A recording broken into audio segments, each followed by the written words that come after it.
Good morning and welcome. I'll call to order our Lake Havasu City Budget CIP work session on Thursday, April 10th, 2025 at 9 a.m.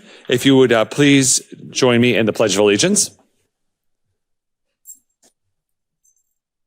I pledge allegiance to the flag of the United States of America and to the republic for which it stands, one nation, under God, indivisible, with liberty and justice for all.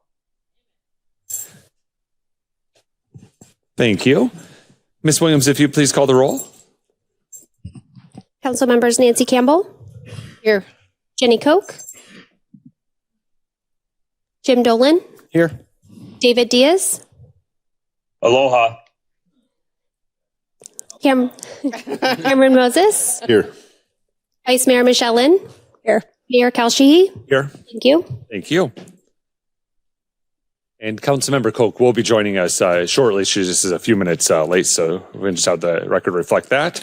We'll go on to item 4, which is our budget overview. 4.1 is a presentation, discussion, and potential direction to staff on the budget for fiscal year 24-25, year-end estimates, and fiscal year 25-26 annual budget. Mr. Knudsen, do you want to start us off? Sure. Good morning, Mayor. Good morning, Council. It's that time of the year again. So staff has been working very, very hard for the last several months on identifying our resources, trying to do the best we can in terms of identifying priorities coming from the public and different departmental needs to better equip ourselves to be in a good position to deliver good quality services to Lake Havasu City. So we have a presentation from Jill to talk about the financial overview. This is a bit of a continuation, obviously with updated numbers from our planning session that we had back in, I believe it was end of February. So we'll go through and identify some of that. There'll be some main themes that Jill will touch on. I think one of the things in terms of, as we see council input today, is we are talking about the CIP portion of the budget today. So that's our one-time projects. There's maintenance costs associated with some of these, right? But using one-time revenues. We'll come back in, I think it's May 15th. We'll come back for the budget work session for the operating budget. So some conversations we'll have today might impact that, but we'll answer the best that we can. But just know that we're going to come back with lots more information on the operating budget side of things. As far as like the financial position of the city, we're doing well in terms of the dollars we have for one-time projects. That's a large part. That's thanks to Administrative Services Director Jill Olson and her budget and finance teams, and putting us in a position where we're saving dollars each and every year, taking those dollars and setting that aside for some of these one-time projects. That's why we've been able to invest in roads and infrastructure and fire engines and police vehicles and things like that in the last couple of years. So just kind of delineate a little bit as we kind of seek council input on these things. You'll, as you already know, that the approach that we have on the staff side, obviously, as well as on the council side, is that we are very, very fiscally conservative. So we're always going to err on the side of being conservative. We never want to put ourselves in a position where we've overextended ourselves or we've made projections with revenues that don't come in. So I just want to make sure that we identify that portion of the work and effort that's been put in. Special thanks to Jill Olson, to Angie Bakken, to Lexi, the members of the budget committee that worked tirelessly, to all the city departments that we've met with individually and gone line by line throughout their budgets to ensure that we're looking at needs and not wants and identifying the things that we believe are going to best serve our departments and thus best serve our residents. So with that, I'm going to turn it over to Jill, unless there's any other comments or coming from the council, and we'll hear more about the financial overview. And I apologize, just one really quick thing in terms of housekeeping. So in front of you, you're going to see an updated CIP. It'll also be on the screen in terms of the presentation. That's going to come up next with Ron Foggin, our Public Works Director. So it's the same information, the same projects, the same dollars. But there's pictures added to provide a little bit of perspective. And then you'll see he's marked some of the projects with to indicate whether we're in design, whether we're in construction, or if that project is completed. So take a look at that. So the PowerPoint presentation will be a little bit different. It's the same information, it just enhanced with additional information and some pictures to assist there. You also have in front of you, Mayor and Council, is the updated version of the maintenance. The estimated maintenance cost to the best of our ability right now for the 25 meter by 25 yard outdoor pool, if that is approved by council to move forward. So you'll have that in front of you as well too. And then just very quickly, within your CIP budget book that you have in front of you, I've had for a couple days now, this book here, there's been a lot of focus with the budget committee and all the departments about making sure that we're matching up the dollars where they need to go, and we're making sure that it's aligned in terms of years, certainly with the CIP. But there are a couple errors that I want to kind of point out within that. If you refer to page 6, page 6 is, I'm flipping right along with you. Page 6 is the airport. It's the terminal apron pavement reconstruction. I'm just looking at the project description and justification in the narrative. It does show that we have an estimate as of 2024, and obviously we have better estimates that we'll update the CIP with that information. So again, that's on page 6. I'm just looking at the narrative, the last sentence of the narrative where it says estimated to be 38 in 2024. Well, we're in 2025, so we'll update those figures to the best of our ability. If you look at page 17. Page 17 is the Main Street Commons project. So we did update the title, but the project description and justification is the old one. So we have not updated that, and that needs to be updated based on the progress and what's been occurring there and what council's future plans may or may not be. And then lastly, on page 21, with the outdoor pool that we had a healthy conversation about on Tuesday and will today if council is willing. With regards to the operating impact that's identified. So within the pages on the top, you'll see the construction expenses, the general fund contribution, and then under there it says operating impact. And I know you, Councilmember Campbell, identified this, and it was confusing because it is we didn't catch that. It's a typo. You look at 24-25, it shows as the start of the operating impact. Obviously, the outdoor pool has not been constructed, so the operating impact will be pushed into future years after the pool is constructed. So threw a lot at you. I apologize for that, but want to get everybody up to speed. We'll have lots of questions as we move forward, and hopefully we will have a better understanding of our budget overview, our financial health within Lake Havasu City. And once again, I'll turn it over to Jill. I apologize for doing that twice. Yeah. Thank you. Thank you, Mr. Knudsen. Good morning, Ms. Olson. Good morning. Thank you. I too want to thank the budget staff, Angie and Lexi, and I also want to thank all of the departments that contributed to the budget process. It is certainly a team effort from the beginning to the end. So I did want to recognize everyone for that. We're going to start by talking a little bit about the budget process and the materials that are being provided and will be provided. We'll take a look at this current fiscal year's estimates for June 30. They will also look at what we see as our available resources or fund balance in the various funds at the end of this fiscal year. And then we'll take a look at some of the major assumptions that have been included in the 25-26 numbers that we're putting together. And at the end, we will have discussion and questions. As mentioned before, we do start the budget process in about October. September actually is when we start working on the CIP. We do meet with the council. We try to do that by the end of January each year to get direction and priorities from council. And then we review the department budgets in March with the city manager, and that's where we do the line item review and take a look at some of their requests. And then, of course, we do have to adopt our budget according to state statute and our own code. The materials that you've been provided with today are the CIP book. This shows the projects and the funding source summary for those projects, and it also shows the individual detailed worksheets for each of those projects. On May 15th, we will have the budget workshop for the rest of the budget, in addition to reviewing anything that might have changed in the CIP.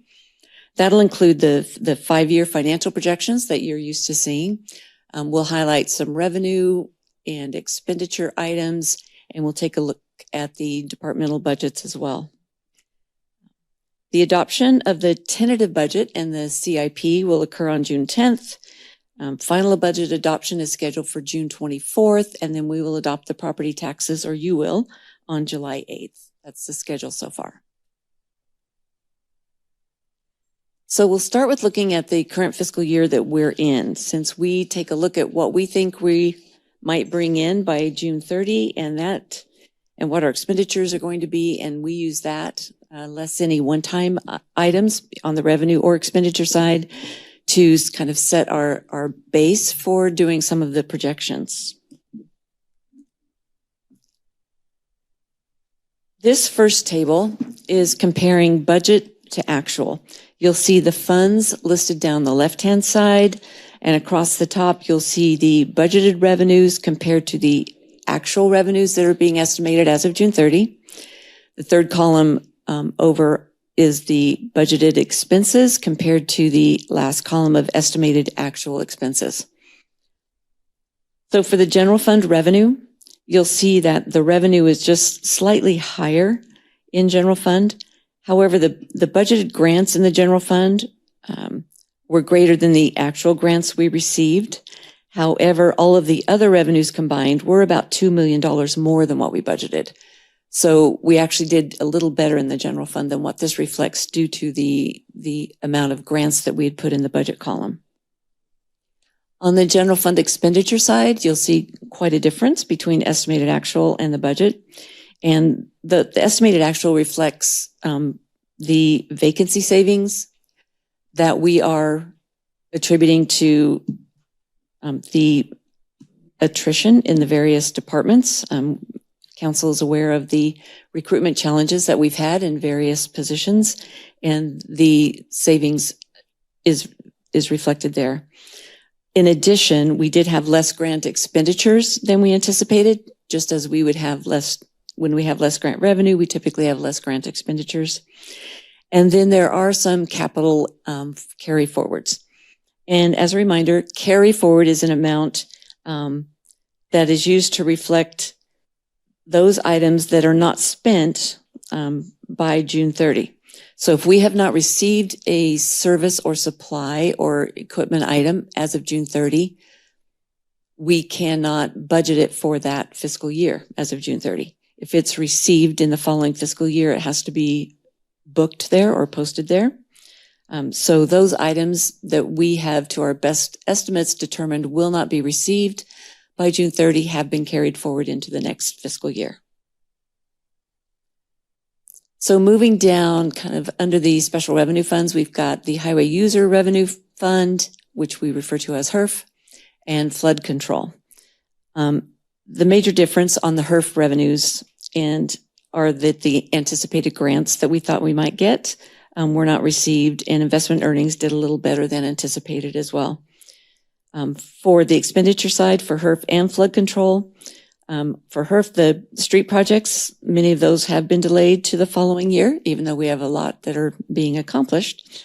And then it also reflects any grants that we did not receive and some vacancy savings as well in the streets division. For the enterprise funds that are listed there, the expense over the revenue, you'll see that the estimated actual expense and the estimated actual revenue, there is a slight difference, and the revenue number is lower. And that's generally due to the carry forward projects that are not completed in one fiscal year. So in addition, there are grants that were not received that we had budgeted for. And then the project delays that also cause the carry forward items. The next table reflects available resources or the anticipated, we'll call it fund balance for discussion purposes. You'll see again on the left, the funds are listed. We show the beginning fund balance as of July 1st of this fiscal year. We add any estimated revenue, we subtract any estimated expenditures, and then we add or subtract any transfers in or out to determine what we estimate our fund balance to be as of June 30 of this fiscal year. The one thing that catches the eye on the general fund is typically the transfers out. And the transfers out, excuse me, of the general fund are mainly comprised of a large transfer from the general fund to the HERF fund for the street program. It's about $5.5 million. The $4 million transfer of that represents the construction sales tax portion. Council may recall that we do dedicate a portion of the construction sales tax amount that we receive in the general fund to the general government projects in CIP. That is in part of that transfer number. And then there is the general funds portion that we are using toward the Main Street Commons project of just under $1 million. For the water and wastewater funds, the cause of the decreasing available resources is again due to primarily using those available resources, the fund balance for those one-time expenditures. It's important to note that the budget stabilization reserve amount for each of the funds is not included in those numbers above, but just for informational purposes, we estimate at June 30 of this fiscal year that the general fund budget stabilization reserve will be just under $33 million.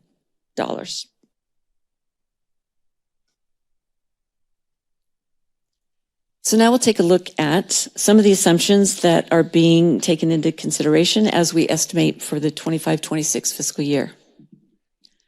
For revenues, we are still reviewing projections for revenues and expenditures. We do that constantly throughout the budget process until the last possible moment.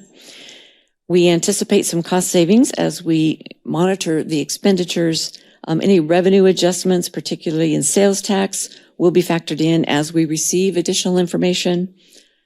Due to that 2-month lag in the reporting of sales taxes from the state, we will closely monitor that revenue and adjust right up to the last minute, which is like now.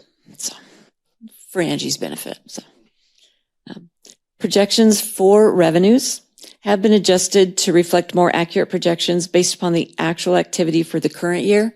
So again, as I mentioned before, we use that as our base to kind of start and then take a look at all of the trends and economic conditions and anything that we know on the horizon that we may need to adjust those numbers by. So projected revenues, some general information. Again, the revenue estimates are based upon the existing trends that we see, the economic forecasts that we look at, and any potential or realized legislative changes. We monitor those closely. The revenue estimates include no proposed increases to tax rates. It reflects leaving the primary property tax rate flat or at 0.6718 per $100 of assessed valuation, or AV, which would generate approximately a little over $430,000. Of that $430,000, approximately $116,000 is attributed to new construction.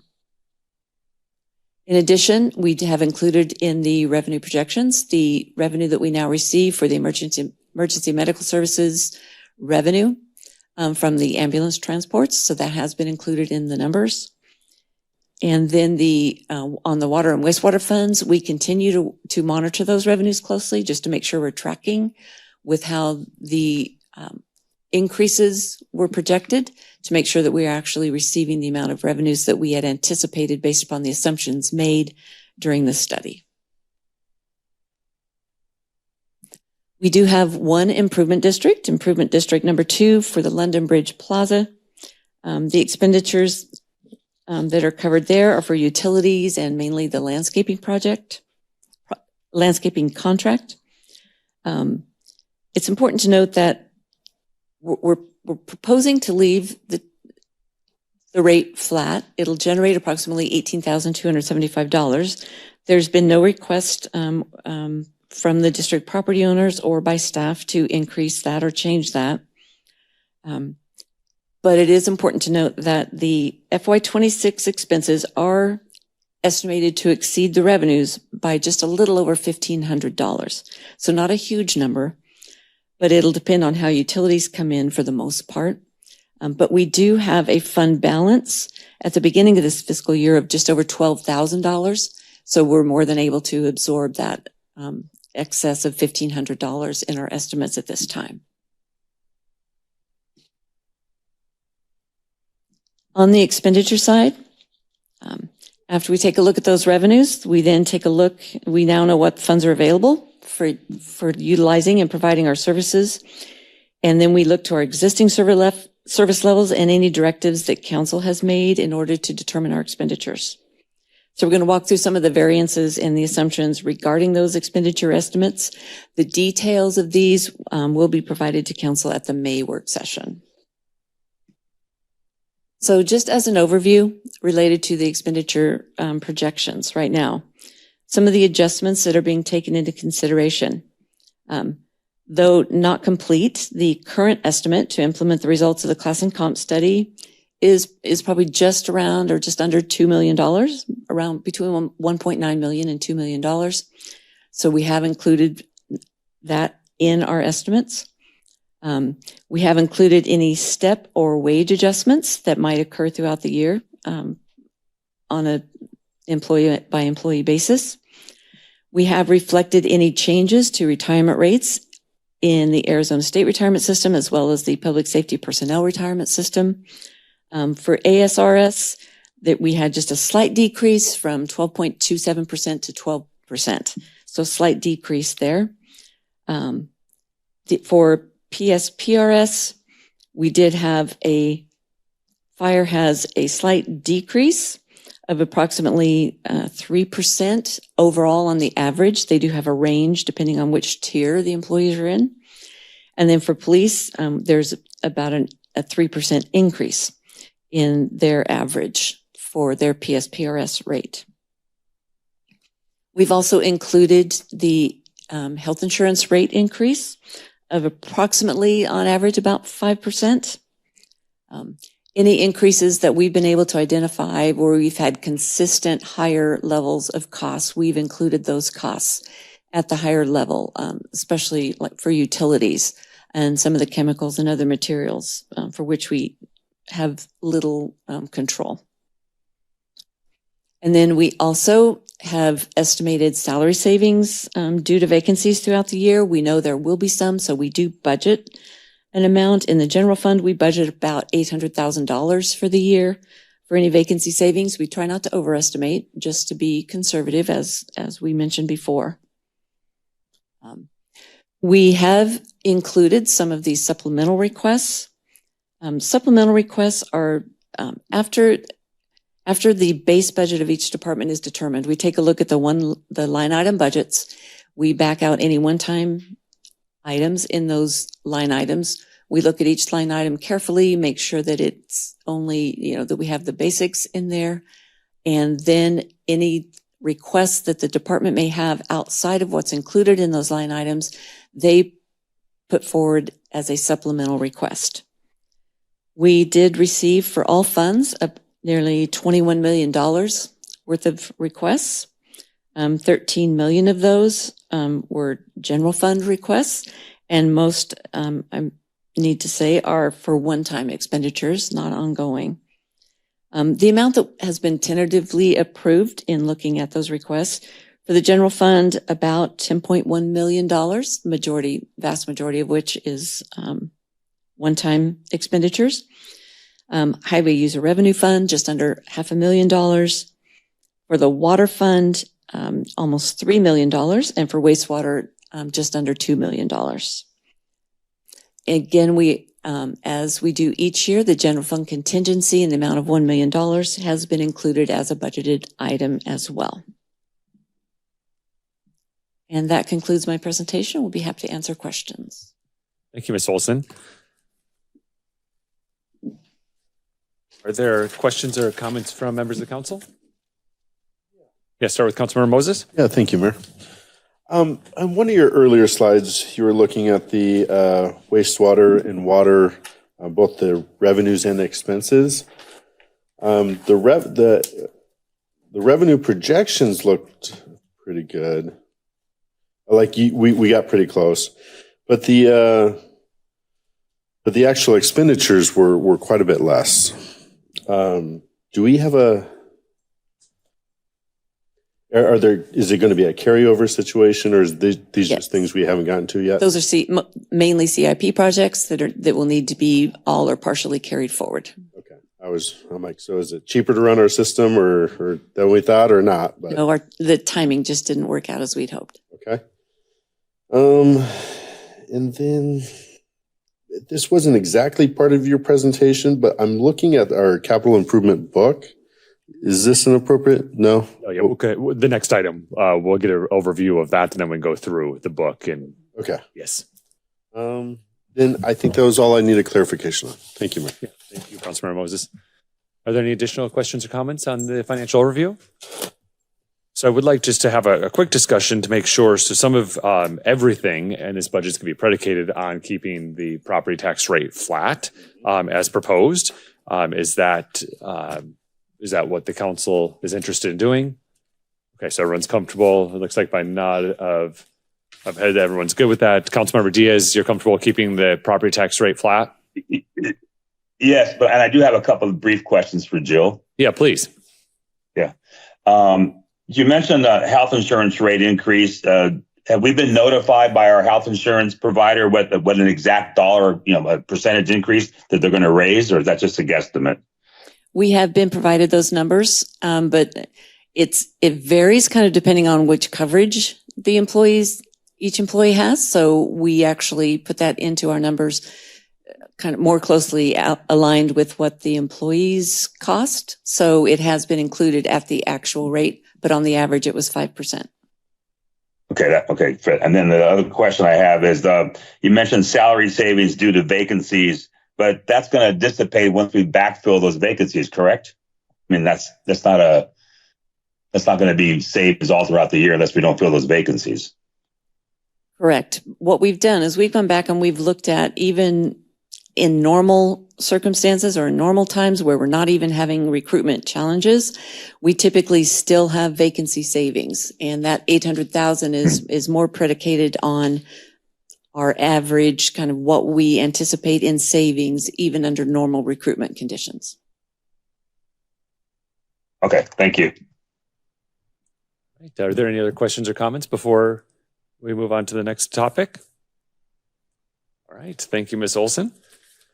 We'll move on then to item 5, which is our capital improvements plan overview. 5.1 is a presentation, discussion, and potential direction to staff for the 5-year capital improvement plan. And Mr. Knudsen. Yeah, thank you, Mayor, Council, and thank you, Jill Olson, for that presentation. A real great snapshot into our financial condition and the resources that are available. Mr. Foggin, obviously our Public Works Director, will talk to us about some of the CIP projects and can identify what we're working on, what the plan is over the next several years. Keep in mind, the CIP outlines the financing, the location, the timing for capital improvement projects for the duration. We're looking at longer than 5 years, but the plan itself is a 5-year plan. The CIP is not a static tool that we utilize. It's as we're doing today, it's evaluated each and every year and adjusted accordingly to the city's priorities and, of course, our available funding.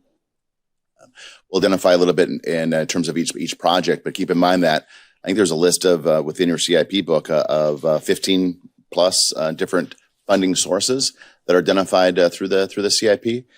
Some of those include your general fund dollars. You're looking at grants. Some of those are grants that the city has received. Some of those are grants that we anticipate to receive. If we don't receive the grant, then we don't do that project. Jill also mentioned construction sales taxes as a large funding source for the general fund. And then there's some specialty funding, some contest winnings, donations, community donations, and so forth that are identified through all of that. Keep in mind for council, this is where the input from council is vital. This is the budget work session. It's more of an informal council meeting that we have to allow for a back and forth and a conversation to take place. Throughout the last, since this time last year, as we start to identify the budget, we're keenly looking at the feedback and input from our residents that may take place at a council meeting, that may take place at a board or commission meeting, our interactions that we have on a day-to-day basis, different groups that they interact with the city. And based on that type of feedback is where we start to try to identify the priorities and put together the CIP for council to consider. So we do our best to identify those priorities. Up and down the organization, the department's looking at what the impacts are for their services they provide. I have one-on-one conversations with council all throughout the year. I do my best to engage each and every council member to identify what are residents saying, through and what are some of the priorities, big picture wise or otherwise, that council might have. And that's reflected to the best of our ability in this plan that Mr. Foggin is about to present. But again, input, this is a draft budget and the CIP version today that's coming before council. We need your input, and hopefully we can have a conversation today about getting this completed. So I'm not sure what you're looking at right now, Councilmember Campbell. Sure. So yes, Mr. Foggin will start his presentation. The initial pages are going to talk about 24-25, which is the existing current fiscal year. So we're going to go through and talk about the good things that Public Works is working on for this year. So last year at this time would have been going into year one. So now we're into year one of the existing budget, which is now part of the operating budget. So then we'll talk about 25-26 next year. Keep a keen eye on that, because 25-26, those slides that Mr. Foggin's going to identify, those are going to be part of the operating budget for next year. So those are the year one projects. We have 5 years, but the year one projects are ones that are the most vital because that's going to occur next year. And then, of course, not a static document. We'll come back and reevaluate everything there. So with that, I hope I didn't steal too much of your thunder, Mr. Foggin. Yeah. Lots of projects to identify, and I really appreciate you putting the pictures and a little bit more descriptive into the presentation this morning. So with that, Mr. Foggin, thank you. Thank you, Jess, Mayor, Vice Mayor, Council. It's a pleasure to be here, present capital projects to you. Jill had to do the boring stuff. I get to do the fun stuff. So thanks, Jill. I know it's been mentioned a couple times. I just cannot go without saying that the 5-year capital improvement plan is hundreds of hours of employee investment to get it to this point. That idea of research and a lot of homework to get these projects scheduled where they need to happen in a timely manner. The other thing really important to understand about the 5-year CIP is that I always refer to this as it's a roadmap to get us the best capital projects and the best timing that we possibly can. There's no time where we go out in the back behind the building and chisel this in and say, okay, this is the permanent plan and we can't vary from it, because projects move up and down throughout the 5-year capital plan. Some get pushed out because of pricing, timing. Other projects show up because we didn't anticipate some part of the infrastructure just disintegrating, didn't know that it was going to happen. So this really is, you're going to see projects that move up in the schedule, they move back in the schedule, and if funding falls off, you may see a project fall off of the 5-year capital plan. So it's one of those things where it is fluid.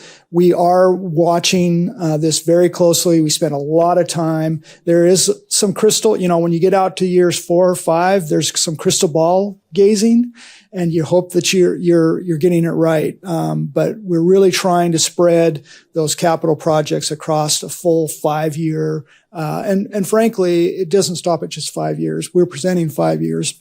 But we're actually, with our master plans, we're actually looking at projects that will need to happen in 10 years from now. So, again, a lot of work goes into this. It's a privilege to be up here representing all the departments that have, and everybody who's put time into putting this together. Obviously, this is a strategic planning document as well. That idea of what the timing needs to be for some of the projects. And so, the way I've got this laid out, Jess has covered this already a little bit, but I'm going to cover you. A couple weeks ago in a council meeting, we had kind of a high level, this is what we've done in the last 3 months kind of presentations. It's going to be a little bit redundant, but we're going to talk a little bit about what we've accomplished in 25, talk about 26 projects, and the last part of the presentation will be just basically by category, all the projects for the next 5 years. So with that, let's go ahead and look at 24, 25. What I've done on this, and it's what I handed out this morning. Sorry I didn't get it earlier than this, but I wanted to I thought it was be more interesting for you to see how much or where these projects landed this year, whether we got them done, if they're in design, and then obviously some got moved forward. And so the way I'm going to tackle this is just I'm going to highlight a couple of the projects, and then this slide will actually pop back up. And if there's questions with regards to any of these projects, I'll be happy to take those as well. So tackling some of the highlights. Airport had a couple of important projects, not overly large projects for airport standards, but we took a really weird named project, really is the at-grade fire hydrant project, and took fire hydrants, traditional fire hydrants, and put them underground in boxes so that we didn't run the danger of having planes hit them. And, planes are really expensive. So this was a huge safety project out at the airport. The other one is the runway rehabilitation safety area. You've seen this project. It's a phase project, and it's really the effort to change the area between the runway and the taxiway into a rocked surface. And we continue to work on that, and much less dust at the airport and less damage to airplanes by doing that. So, for our drainage projects, we had 2 main drainage projects. Both of those projects are complete and done extremely well. We worked on the Havasupai Wash 6 improvements and the Queen Bay Wash crossing. Both those turned out wonderful and should make huge improvements to stormwater runoff in those areas where we did that work. So those are the highlighted projects off of this list. Was there any other questions about any of the projects on this list that the council has? Do members of the council have any questions for Mr. Foggin on this list? And we can go back if you think of something. So, Let's proceed. I mean, I think informal is important. I showed up dressed formally for an informal meeting. So anyway, happy to cover those if there's anything. So the next set of 25 CIP projects, this is the list highlighted from this is parks. We did a couple of really fun projects. We redid the path as part of the island that we did the Grand Island repave project and completed that in this fiscal year. And then the one that we've been talking about with the proper name, Main Street Commons, is coming together. It will be, for the most part, this part of the project will wrap up next week and be ready to go for the big boat event that's coming up, Desert Storm. So really excited about that. We will be talking about Main Street Commons in our fiscal year 26 conversation as well. For general fund CIP projects, the city fuel facility is being constructed and expected to be done by June 30th. And then the PD facility and jail repair phase 1 was completed. We will also be talking about phase 2 for 2026. So that's kind of the highlights from 2025 on this. I would point out that Fire Station 7 currently in design with the design team has been on board, and we have the CMAR, and I think we're hovering around the 30% plans for that project right now. So any additional questions on this set of 25 CIP projects? Mr. Mayor. Yeah, Vice Mayor Lynn. So I have the 24-25 CIP actual book in front of me. And so I'm checking off as you're going through that all of the numbers match. And the one that doesn't match is the Main Street Commons, where it says 2 million, and in this 24-25 and what I'm looking at this slide is 3.575. Can you tell me where that difference came from?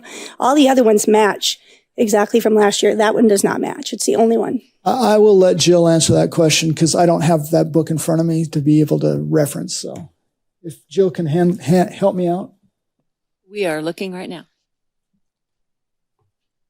Are there any other questions from members of council? I have a quick question. So when it says it moved to 26, that's 26, 27, right? That's 25, 26. So fiscal year 26. Okay. Yeah. Thanks. So next year. Perfect. Yeah. Yes, sir. In the budget book from 25-29, the final budget book that was printed after council adopted it has 24-25 amount of $3,575,000 in the 24-25 column. I just asked for this to be sent to me from Kelly Williams, and I don't know which book that would have been because I'm looking at the proposed one. The final one you say has that number in it? Yeah, the final book, I don't have the proposed one in front of me, but the final book that was bound based on what council adopted. Yeah, I don't have that either. I have the one that was sent to me, the proposed one. Okay, can somebody remind me how that number went from the 2 to the 3.5? Because I don't remember that during our conversations. I thought we were pretty firm on that. Yeah, Mr. Knutson. Mayor, Vice Mayor Lynn. So the difference between, and now we're talking about the CIP. These are the dollars allocated towards projects, right? Not necessarily the actual expense, but this is the budget document that leads to that area. If there's dollars associated with that project, or possibly dollars associated with that project, you're going to see it listed within the CIP in the revenue source. So the dollars that were originally allocated for the Main Street Commons project, we had more allocated than what we've spent on the construction side. We had a ABC contest winnings. We had $1 million grant from Arizona State Parks, and we had about a $700,000 grant from WIFA. That's about $2.7, which was really close, if not dead on, of what we spent on the construction on that project. So there's savings that we realized. We talk a lot about, under budget, over budget. We were under budget by a little over $900,000 on the Main Street Commons based on the original funding that was identified for it and what was actually spent. And we'll have some conversations about that in the future of that area as well too. Also listed within there, in addition to the $900,000 that is carry forward from the previous budget years, we're hoping to get another $500,000 grant from Arizona State Parks. So and they've reached out to us. With the donation or the grant that they provided previously, and they're saying there's more dollars if the city wants to follow that process. So a little over $900,000 for that, $500,000 in a possible grant that we may or may not get. Hopefully we do get it. And then the $400,000 is identified there for the number, $200,000 commitment coming from Go Lake Havasu, and a $200,000 commitment from the Partnership for Economic Development, if the council so chooses to move forward with some of the additional amenities at that location, which would be a concessions building or or restroom at that location. So that's the dollars that are identified. They're not expenses. There are funding sources, possible funding sources, depending on the will of the council. Does that help? Yeah. can you clarify again, the WIFA grant, or the, is that what it is, WIFA grant and the LWCF, did we receive both those grants? They're in there, did we receive them? For 800,000 and 100,000? I'm sorry, 800,000 and 1 million. Did we receive those? That's the WIFA grant. Yeah, did we receive it? Yes, And what about the other one, the LWCW for 1 million? Did we receive that? it's the $1 million Arizona State Parks grant that was referred. We did receive From those. Arizona, Okay. contest winning's $1 million. Okay. $1 million in Arizona State Parks grant that was received. Okay. And a WIFA grant that was received. Okay. I just making sure that we actually received and we're not just still waiting for an answer. Okay. Oh no, Thank you. they're received and spent. Okay. Thank you.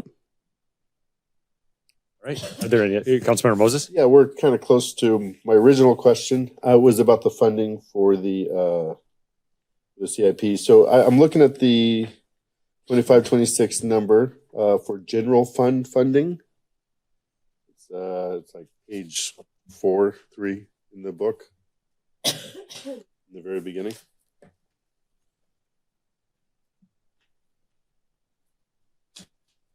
It's just a big number. It's $12 million, which, you know, our actual general fund funding income was 2.7 million, you know, this year.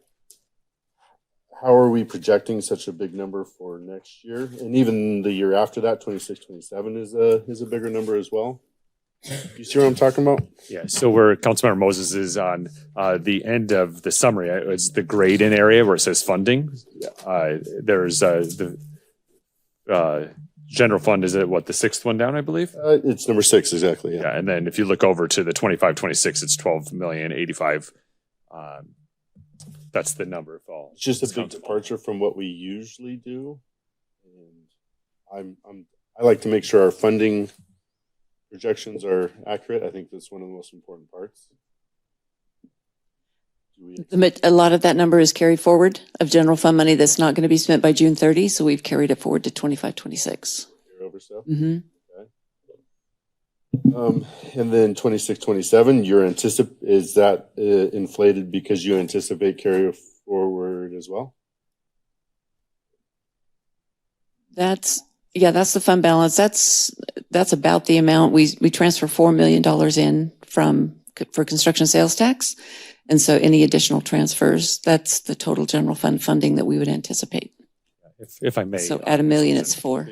So when it comes to the general fund funding, because the majority that comes from construction sales tax, it's really only projected out for the next couple of years. So last year was 7.6 million for this current fiscal year's general fund amount. So when you get out to like year 3, 4, and 5, you see 0. It's because it's hard to project what that is going to be.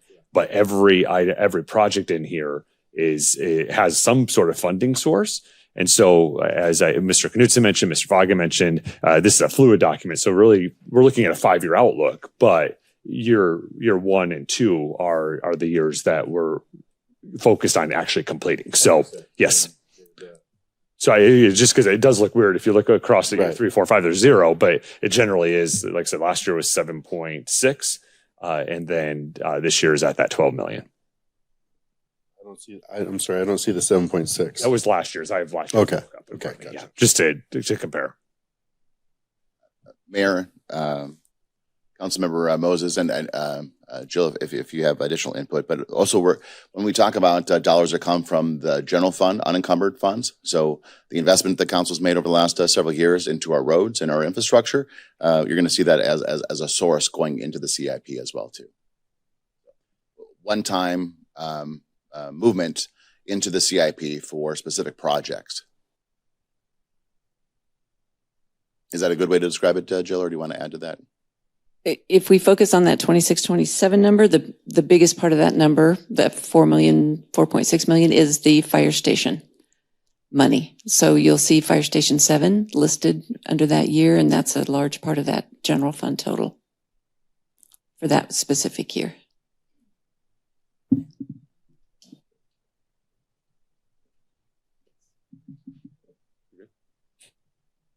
All right, Mr. Fagan, you want to continue? Thank you. Good question. Can I ask? I'm sorry. Can I ask a question? I was waiting for everyone to get done talking. Councilmember Diaz. Okay, and I'm I don't want to jump ahead. I'm at the 2630, but going back to what Vice Mayor Lynn was talking about, can we just get a clear breakdown on the Main Street Commons, that 3 million, was it 575? The slide just moved on me. Yes. Can you just break it down? What we've, all the funding sources? Cause I know we've merchandised to the public that over 90% of this park is paid for by grants, which is a great thing. But can we just go down and just to come up with that 3,575,000? What is grants?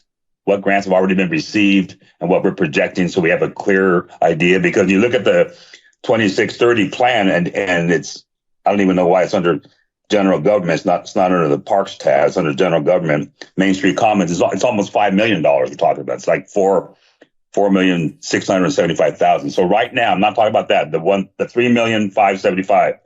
What does that break down? What have we already received? And then when we get to the other part, I'll bring that up later on. Yeah, Mr. Knudsen, I think you went through that a few minutes ago. Sure. Yeah, but it was really quick. I just want to slow down a little bit. And, Okay. Yeah. Thank you, Mayor. Councilmember Diaz. So stop me when it's appropriate, so we can, that makes the most sense and you're getting the information that you need. So in terms of the CIP and the revenue side, or do you want me to discuss more on what the expense side was for the project? Just break down the 3 million plus. Just break it down with what you had down on that slide that we just saw. Okay, so a little bit of that, what you see is like from previous years, and then bringing that into the future years. So some of our CIP projects take place over a couple years, right? And so there's a previous expense, and then moving forward, there's a budget for possible future expense. So with the Main Street Commons on the construction side was about $2.7 million that was spent on the construction. I don't have the exact figure in front of me, but it was about $400,000, I believe, on the design side for the space. So that's what the total dollars that have been expended. And I'm doing that off of memory. So I'll fall back in terms of the actual design costs. So that was what the design cost and the construction cost for the Main Street Commons project. We originally had dollars identified there. About $900,000 of the program budget was not spent on that project. We use outside dollars to cover the costs as opposed to the dollars that were identified in the general fund. The outside dollars, $1 million, was the ABC contest winnings for the project, or just a little bit over with the interest that was collected on that, and it came back. We had a $1 million grant from Arizona State Parks, a state agency that provided us with $1 million for a grant. And then we had WIFA. We had a grant for WIFA, $700,000 to $800,000 that was utilized for that project as well too. So that's the outside funding sources. $1 million ABC, $1 million in State Parks grant, and about $800,000 in a WIFA grant that was utilized for that project. So that's the revenue side and cost side. And then moving forward, there is a balance, and we haven't not identified and have that conversation yet with council. And if we're starting to do some tours and take a closer look at what's happening there, maybe a future work session might need to take place, and what the plan is for council kind of moving forward. We've tentatively identified a restroom. We've tentatively identified a concession building for that area. If we want to do more, we can. If we want to stop, we can. And so that's some. We need input from the public. We need input from the council to understand next steps on that project. But there's dollars available for council to utilize if deemed that's the route to proceed with. Does that help, Councilmember Diaz? No, that helps. That helps a great amount. But and then one last quick question. So, is there a reason why it's titled under general government in the 2630 CIP and not under the parks? Why is it separated out? It says Main Street Commons, general government. I don't know what that means. That's just why isn't? Yeah. Go ahead, Jill. I'm sorry. That's just how the item was requested under general government, because initially it was planned. We didn't know it was going to be a park. We knew it'd be some kind of gathering or event area. We just kept it in the same place instead of moving it around. It could go under either category and wouldn't change any of the numbers. Right. Thank you. Okay. Mr. Mayor. Yeah, Vice Mayor Lynn? Okay, so I'm looking at the numbers again, and I understand now the 3.75. And I understand we have about where we are right now. If what I'm hearing is that we're where we said we were going to be, everything is paid for. We have an extra $200,000 left because it was 3,775 and we're at 3,575. However, the problem that I have is in the description that we have from the budget book last year that 3.775 was to include design work, which we did for the downtown catalyst for costs such as site work, amenities, a bridge, and an event center. We don't have a bridge, and I don't believe we have the amenities, which I think we discussed back then was bathrooms. So we said we were going to spend the 3.775 and that's what we were going to get. And we didn't get that. Yeah, Vice Mayor Lynn, when it came for the council approval, there was a really large discussion with council if we wanted to do bathrooms and the what is that?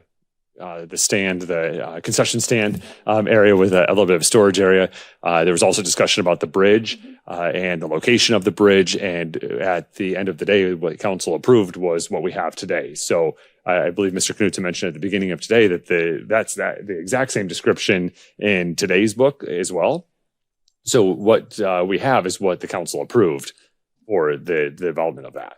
But what we have in today's book when we get there is an additional like 1.8 million. I don't know the exact number. It's additional money. So I'm just really, really confused with the numbers because this is what we approved, 3.7. Thank you for clarifying that. This is what we thought we were getting.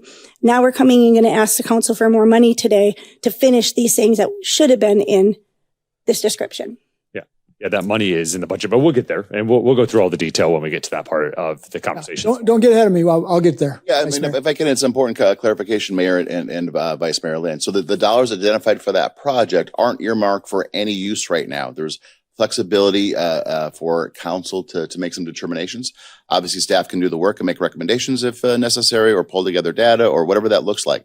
But the 1.8, Council or Vice Mayor Lynn, is a possible $500,000 grant. If we don't get that grant, it goes down to 1.3. Does that make sense? And if we don't accept the donations from PD and Golek Havasu, then it goes down to $900,000. Okay, I appreciate that. I guess I just don't like the description that was in last year's book. Yeah, the description is terrible, and we're gonna update that. Yeah. All right, Mr. Fogg, you want to continue? I absolutely do. Thanks, Mayor. So we're going to move on to the next group of our projects for 2025. Just in this list, a couple of ones that I wanted to highlight. A big one for us is the City Core paving project. This was a huge project. It was a big undertaking. It actually, it's interesting. We're featuring the roads in this, but it also had some water line replacement in our core downtown area. Very, very important as part of our infrastructure upgrade in our downtown.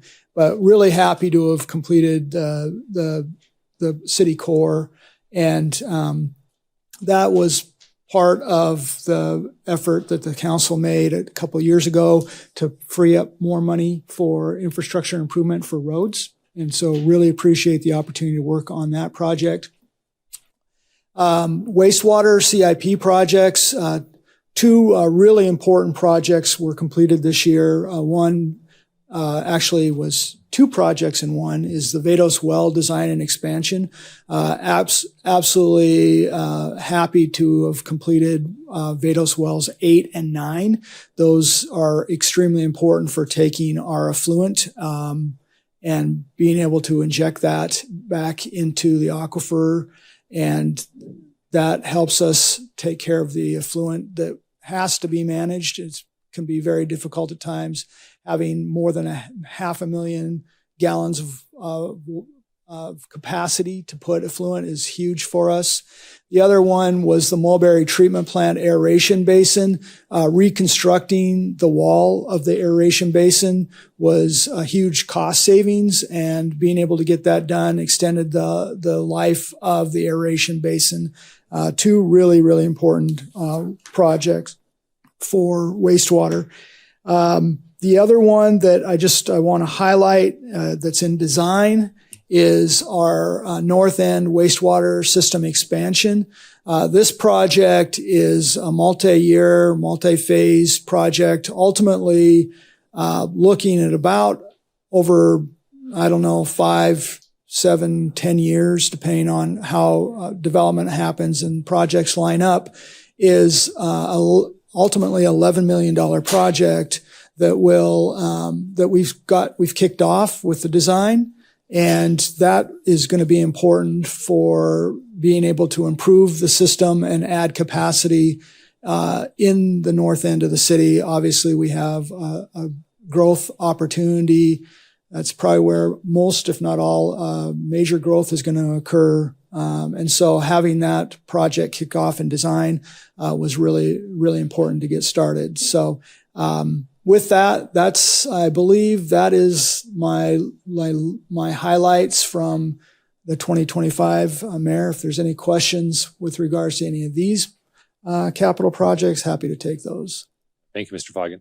Are there questions for Mr. Foggin of where we are at this year before we move into the next year's? I have a question. Yeah, Councilmember Campbell. In regards to the Jamaica Boulevard South design completed, can you tell me, are we working on the underground infrastructure on that as well? Are we just going to do a mill and fill? Can you tell me what that is? I'm sorry, which one? Jamaica Boulevard South. It says a project is design completed, $75,000. Yeah. What would that include? That's going to be a mill and fill. No underground infrastructure. I don't believe there's any scheduled for Jamaica in this section, but in our water main line replacement, if there's anything that is highlighted in that to change, we will do that ahead of that work. What did you say? Sorry, Mayor, Councilmember Campbell. There's about $5 million that's identified in the CIP per year program per year. Okay. Well, what I'm concerned about is that Jamaica goes into that Lake Havasu Avenue, which has that main water main breaking all the time. Right. How far down does this design go? I mean, where does it start and where does it end? So this, the design for that is basically where Jamaica meets as far to the south. So that would be Lake Havasu Avenue. Would be like, and then it's going to go up to Chivawavy, I believe. All the way up to Chimawebe? Yeah. What I would like to see is how many breaks have we had on that road? Sure. Because I had spoke with another person, and they said, absolutely, we have documentation of the breaks on these roads all over. So that's pretty important because $5 million is not going to cover, I don't think, an underground. That's long. Yeah, we're not, certainly whatever line we replace in Jamaica, it's not going to be the entire water line. In the below Jamaica, like below Acoma to Lake Havasu Avenue, that was the original sewer too, right? Yeah, I'm not sure about, there's nothing being called out for sewer. Sewer's being cambered and seems to be doing well in the area, so. In that area, it's doing well. Isn't that the original sewer from Lake Havasu City? Yes. Yeah, sewer doesn't operate or doesn't function the same as the water does. The wastewater system generally isn't under pressure. And so what we're looking for in those cases is, do we have collapse or do we have infiltration into the system? Your culinary water is all under pressure, and that's why you're seeing breaks. But we're not seeing breaks or major issues with sewer lines. Good. Okay, just the water. Mm-hmm. Yes, ma'am.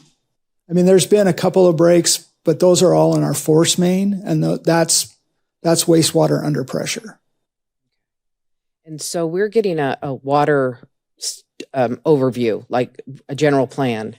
Will this general plan really be helping to help identify where our breaks are? Even, I know that we paid for a study of like $200,000 that was supposed to identify all this, and then nothing came to fruition. They said it didn't work out that well. I'm just hoping that you know where I stand on this, Uh-huh. where I don't want to mill and fill something if we're not repairing and- everything, including I'm on board of looking at sidewalks, curbs, and potentially that's a pretty wide street. When it comes back to striping, I'm considering, a slight bike path that it's wide enough to do that one way or another. And it's just the proper painting. It's not like extra cost, but Yeah. that's hopefully the direction we're going with these moving forward. We're committed to replacing water line where it makes sense, and we'll do so. And the idea is that obviously we don't want to dig up new pavement. Right. Well, that one water main break at the bottom, which is the main water line, we talked about literally laying Havasu. another one next to Yeah. it, digging a hole and laying another one next to it. And if we had to band it later, once you're going up okay, we'll talk later on that. All right. Thank you. Absolutely. Thank you. Vice Mayor Lynn has a question as well. I don't want to fast forward, but the new laboratory building, we had $800,000 budgeted. And then I'm looking at last year saying that was to do design and construction. Did we use all that 800,000? No, we've used 53,000. Okay. Because I'm looking at it says 58,000. 58, Okay. sorry. Just making sure. Okay. So that difference of whatever, 750, whatever, that is moving forward in the new budget, Yes, right? plus some. Plus some. Okay. All right. Thank you. What have we done? We've done all the site work. We've stubbed in all the utilities, and the design is done and submitted to the DSD for review. Okay. So I've seen it for a couple different projects that we were able to go ahead and start those things. Thank you. All right. I think we should go forward because we're talking about projects that you're going to be talking about in just a second. yeah. So let's do that, and then we'll take all the questions that everyone has. All right. So I just want to highlight for the water, that is, it was brought up already. We've started the water meter replacement already, and it's going very well. We've already got over 300 of the new meters installed, and looking forward to doing that. That's currently a phase project over a 10-year period. And we're hoping that based on what we're seeing currently, that we'll be able to beat that by a year or two. So I'm really excited we've been able to kick off that project. The other one that we've just talked about is water main replacement. This year for 2025, we've replaced almost just under 3 miles of main lines for our water system. And so really excited to have funding for that. We went for a couple years really with not enough funding, and now having that back, we're really aggressive on that and really happy that we're moving that forward. So thank you for that, Council. And then that's really the 2025 projects. Any questions, Mayor? That's pretty much the highlights that I had for 2025. Yeah, no, let's proceed into this next year, and then we can Okay, have open discussion. awesome. Well, before we do that, I got to turn the time back over to the awesome Miss Jill for fill in on how they took care of the CIP. So So a brief trip back to boring. So, that's right.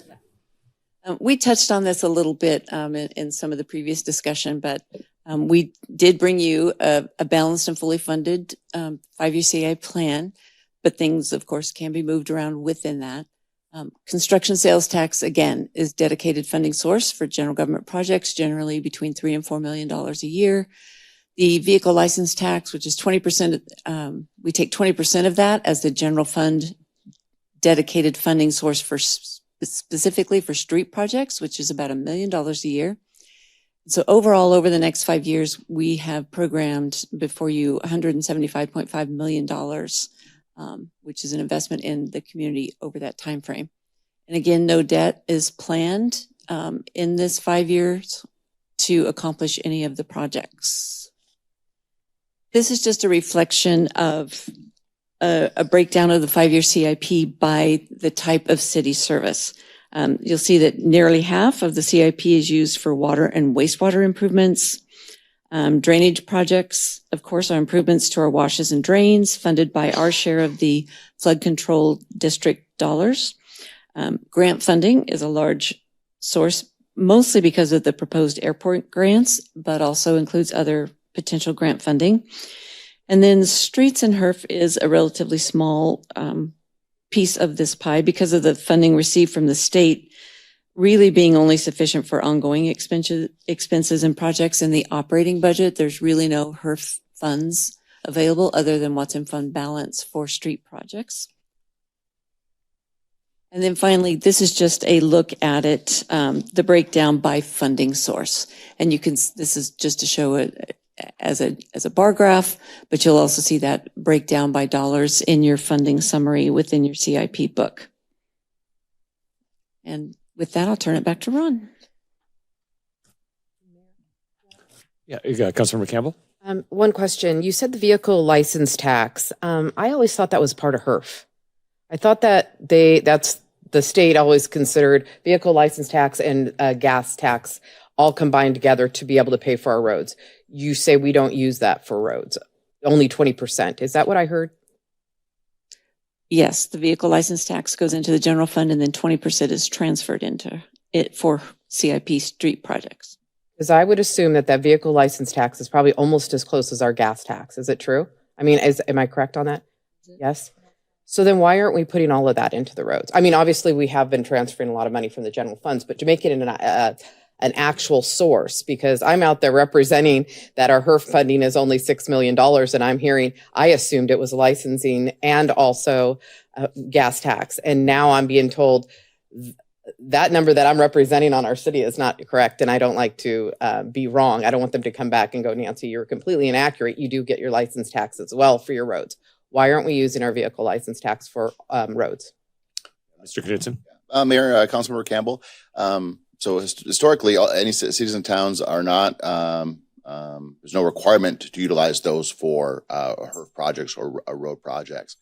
The last several years, up until just last year, I believe it was, Jill, or maybe the year before, 0% of the VLT was going into the HERF fund, and we've identified some of the VLT for portions of the HERF fund for ongoing. So that was something that we were at zero for in Havasu forever, and we were looking at making sure that we have ongoing, this is on the ongoing side, right? So ongoing revenues to fund the HERF operations. So these dollars wouldn't necessarily go to capital projects or larger projects or one time, but we identified additional funds for HERF through this measure.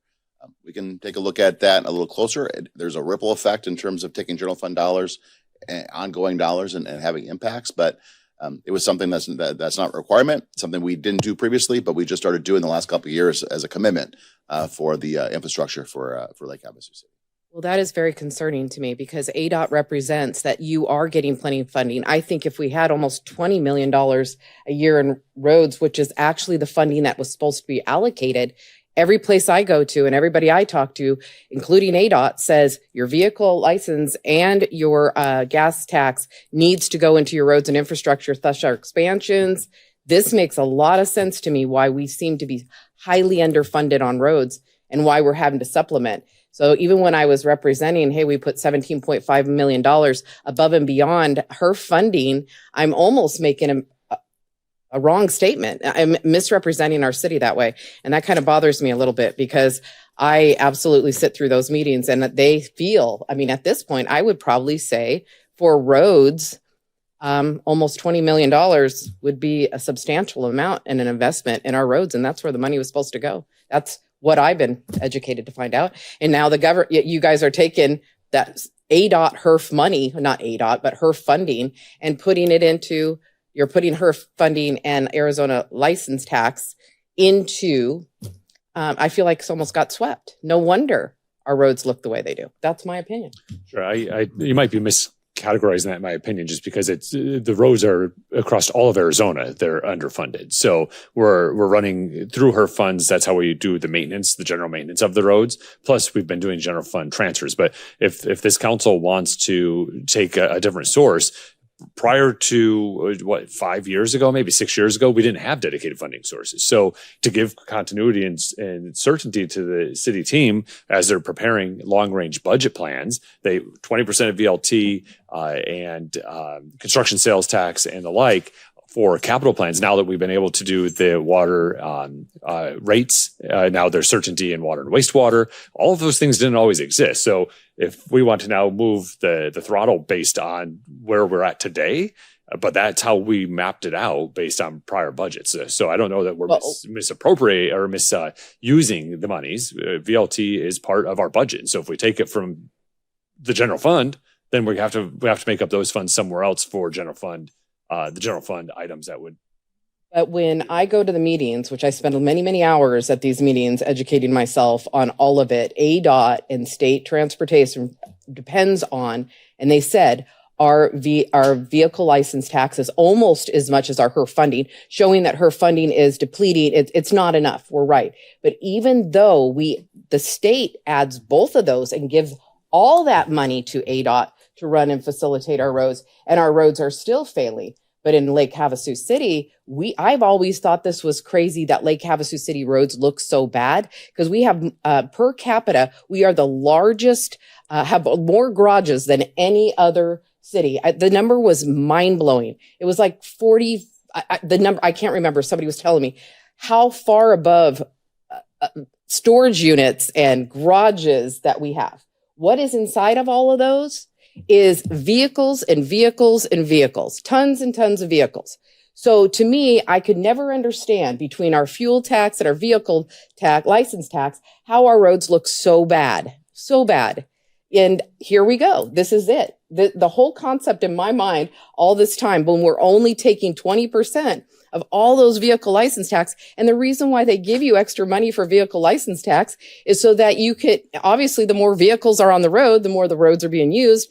And so this is just, I don't know why I never realized that before, that only 20% of our vehicle license tax is actually going to our roads. And the rest is going into the general fund, which is like, I would say the state did that to us before, where they swept HERF and took it and put it in the general fund. This is what it feels like to me, that you guys just swept the funds. Yes, you're going to have to jeopardize someplace else, but look at our roads. And that is, in the last study, survey that we did, roads was the top complaint in our community, the number one complaint.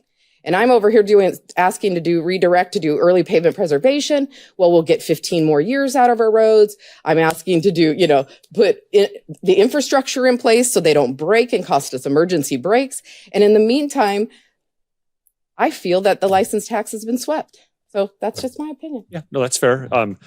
Just clarification, you guys is us guys. So we're the ones that appropriate funds, and then staff is the one that develops it. So we're all in this together. But maybe for our next budget work session, we can have a more detailed analysis of what the VLT is. I mean, we're just throwing out numbers with nods of heads. I don't know that it's the same as the other HERF dollar.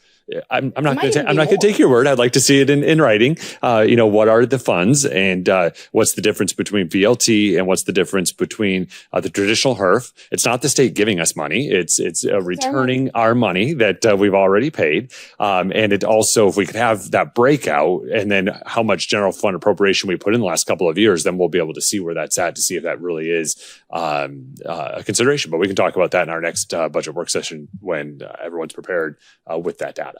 Eric, can I have a quick question? Councilmember Moses? It's just, I didn't see in here where we broke out how much that money is. I heard somebody say 20 million, and I'm looking myself, and so I can't see it anywhere. I don't either. Did you mention it, or was I sleeping? The 20%, the VLT is about 5 million. And so 20% of that is the 1 million. That's the 1 million we've been. So we get about $5 million-ish a year from the vehicle license tax, VLT. Very hip name. Yes, and we transfer 1 million. So there's 4 million remaining in the general fund. Okay, thank you so much. And generally, I will have to say these last two budget cycles, we did put $17.5 million, the general fund, above and beyond. So what I will rephase that and say, we might have swept it into the general fund, but we put more back in. So that's a better messaging. But moving forward, I would love to see the whole thing to be a dedicated source. We desperately need it. Sure. No, and that's a great conversation to have. Yeah, that's what we talk about. Mayor, Councilmember Campbell, members of the team. Great. This is exactly the kind of the input that we're looking for in terms of where the priorities go. One thing to consider in some of the strategy in identifying unencumbered general fund dollars, like 17.5 million out of the general fund balance into our projects. Those are the one-time dollars. So one-time projects, one-time dollars, and there's availability for council to have those conversations in terms of the investment we want to have in our roads and our infrastructure. So I'm not saying we can't do it. I just want to make sure that we understand that the VLT is ongoing. We have some strains within the entire organization, all of our department budgets on the ongoing side. So we can still get roads completed. We can still do projects. We can still do one-time, whether it's roads, infrastructure, or otherwise within the community. We have the availability to do that. But if we're talking about the ongoing side, I just want to make sure that we're aware that's cuts, ongoing cuts to other departments in order to make that happen. If that's the priority of council, that's the priority of council. But the strategy to this point is to identify the one-time funds that we feel good about for one-time projects, and we have the ability to keep doing that for some time here. The ongoing and one time, I just want to make sure that we're all on the same page in terms of what that looks like, because there's a strain. We're talking about the compensation, the comp and classification implementation that Ms. Olson identified earlier. That's an impact to our ongoing. And that is cumulative, for next year and so forth in terms of salaries and wages. And because we're looking at some of those things, it has an impact on our ongoing revenues. So I'm not, Councilmember Campbell, I'm not saying no. I'm not saying that we can't do that. I just want to make sure that we all understand that, and that we're coming from the same perspective and then making decisions based on some of the data and information that's out there. But there's been a lot of a strain in terms of our ability to even look at supplemental requests coming from departments for ongoing. So that's the strain. If we continue to just use gas tax to try and save for all maintenance and operation in this city, we're going to continue to go backwards. And we're going to continue to have roads that are failing all around us. We're going to spend more money on excessive pavement preservation than early pavement preservation. So what I'm trying to say, I think it's very clear what I'm trying to say. The state considered that as an allocated source for paying for roads. And that should all be in HERF. It should pay for our roads. That's what taxpayers consider to be fair, and it's still not enough money. We're still asking for one-time appropriations, but I never realized when I was out there asking for one-time appropriations from the state that they in return were saying, hey, you're in a roundabout way, you're sweeping your HERF funding. So obviously I understand the messaging. I think all of that money should go into maintaining operations maintenance so we can do the best possible job, because we should have the highest license tax over a city our size. And so in return, I think our roads should be better. But because of that, we get a lot more traffic. We get motorhomes. Those are big license tax fees, and people are driving those all over the place. And in return, they should have at least nice roads to drive on. Thank you. So are we, Ms. Olson, we're done with your presentation. Moving back to Mr. Foggin to go through the future. All right, let's do it. All right. So I'm going to walk you through the fiscal year 26 proposed CIP projects. Again, just a reminder, there's nothing that we've done to chisel any of these into a rock, and they can't be changed. And so with that, what I'm going to do is I'm going to walk you through this first slide, airport drainage and parks. And so just some highlights from the airport CIP. The next really big project, we've tackled a runway replacement project, which was that obviously extremely important. But the next project that we're going to be tackling is the airport parking apron reconstruction. This is a multi-year project. It'll actually run over a 3-year fiscal period. And we're going to kick that off with a design for this fiscal year 26. The total of that project is currently estimated at just over $7.5 million. And so, and just a reminder on the airport projects, grant funded. That's a combination of FAA grant funding, ADOT funding, and then a very small portion that the city has to cover, I think somewhere around 5%. The next item on project is the North Area Hangar Development.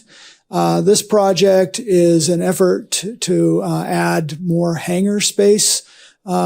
Huge demand for that. We currently have over 120 folks on a waiting list for hangar space. And so this project will actually create the infrastructure, what we refer to as the North Area, and give us the ability to have infrastructure to start the development of the North Area hangars.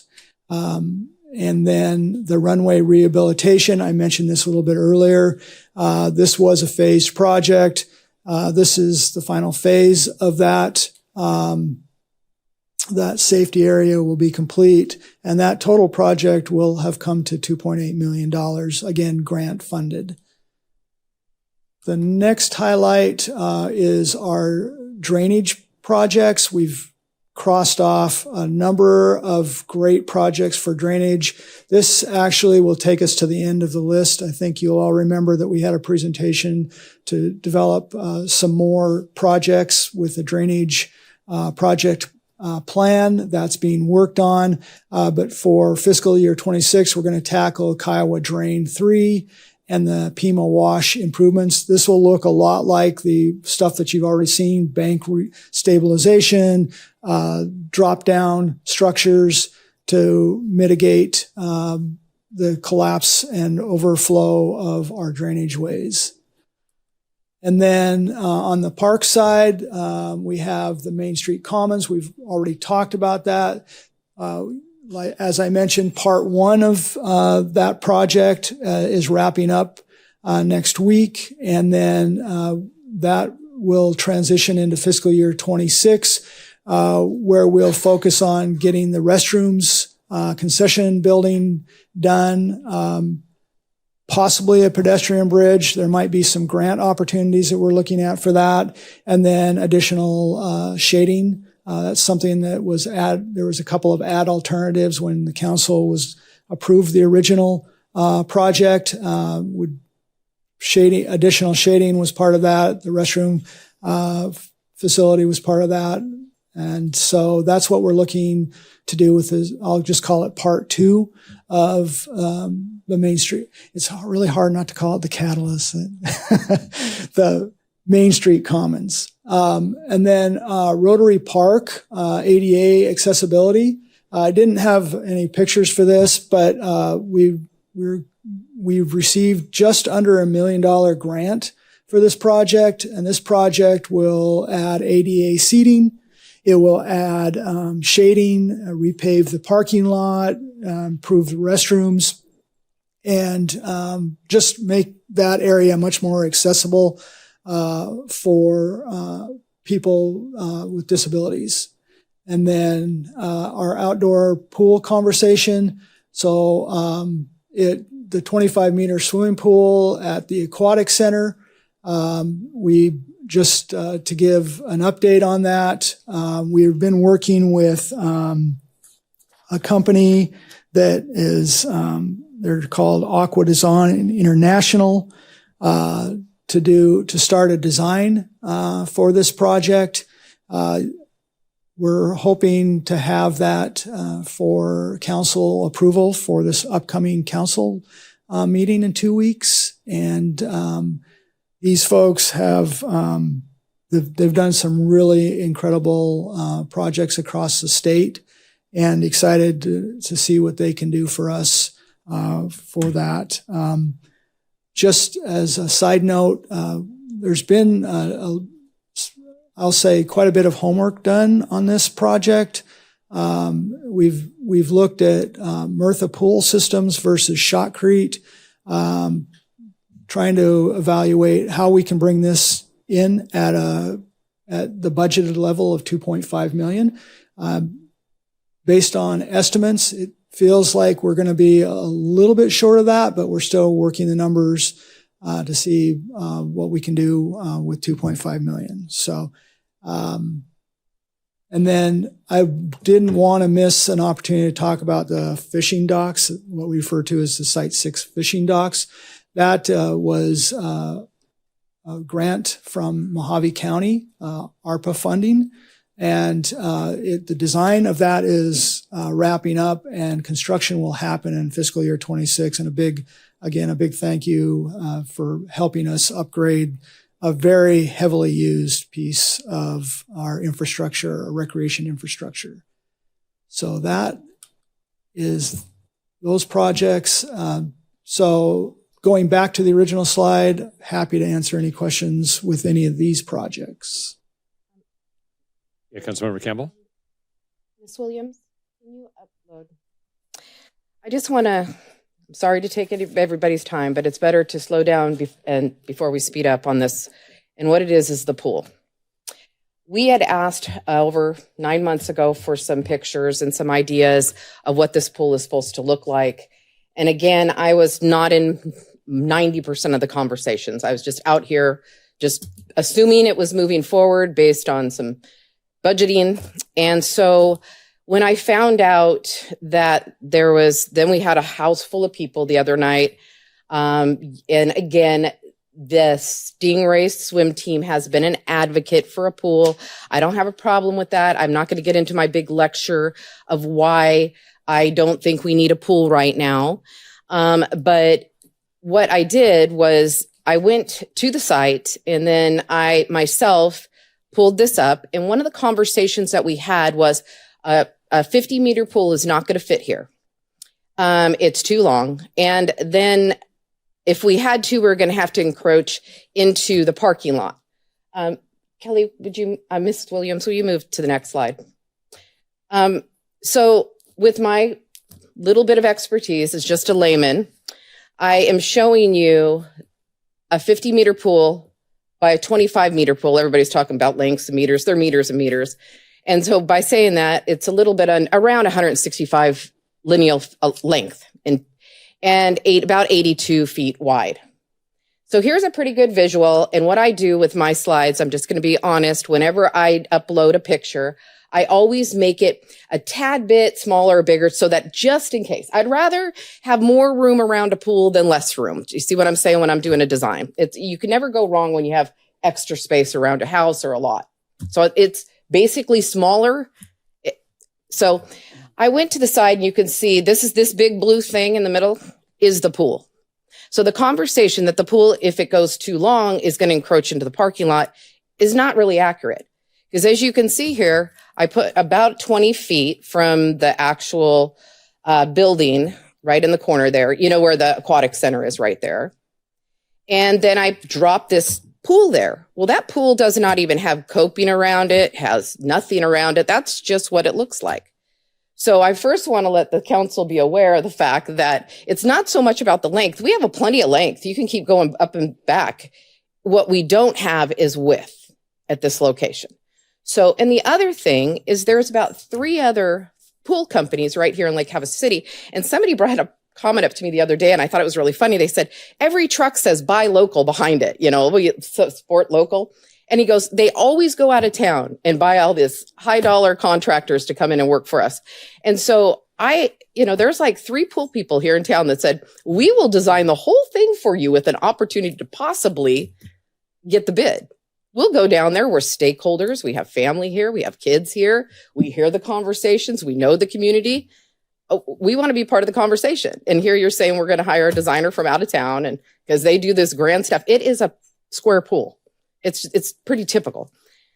So first off, before we move forward on that, I would love to hear some conversation on this width conversation, because it's a width thing that we see in front of us. So what happened next was everybody in the room that was here and on site contacted all their friends and said, call Campbell. She's pretty logical. She doesn't want this pool. If we do it 25 meters, it's not a good idea, so on and so forth.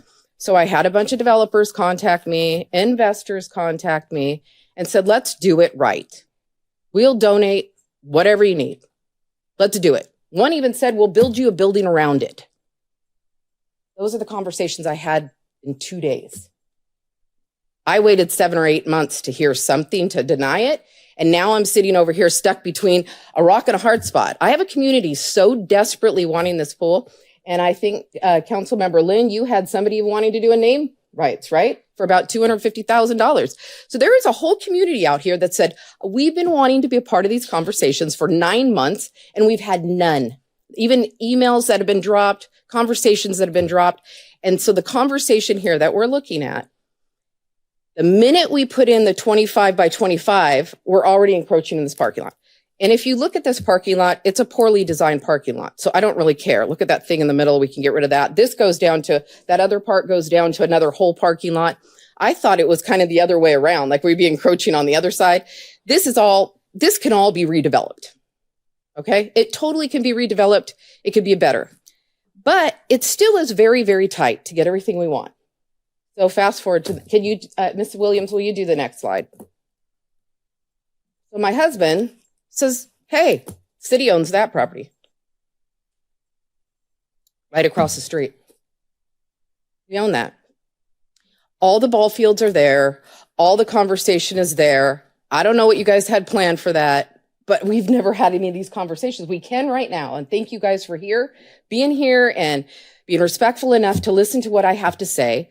But what if we, a bunch of investors, said we could build an indoor pool on that property?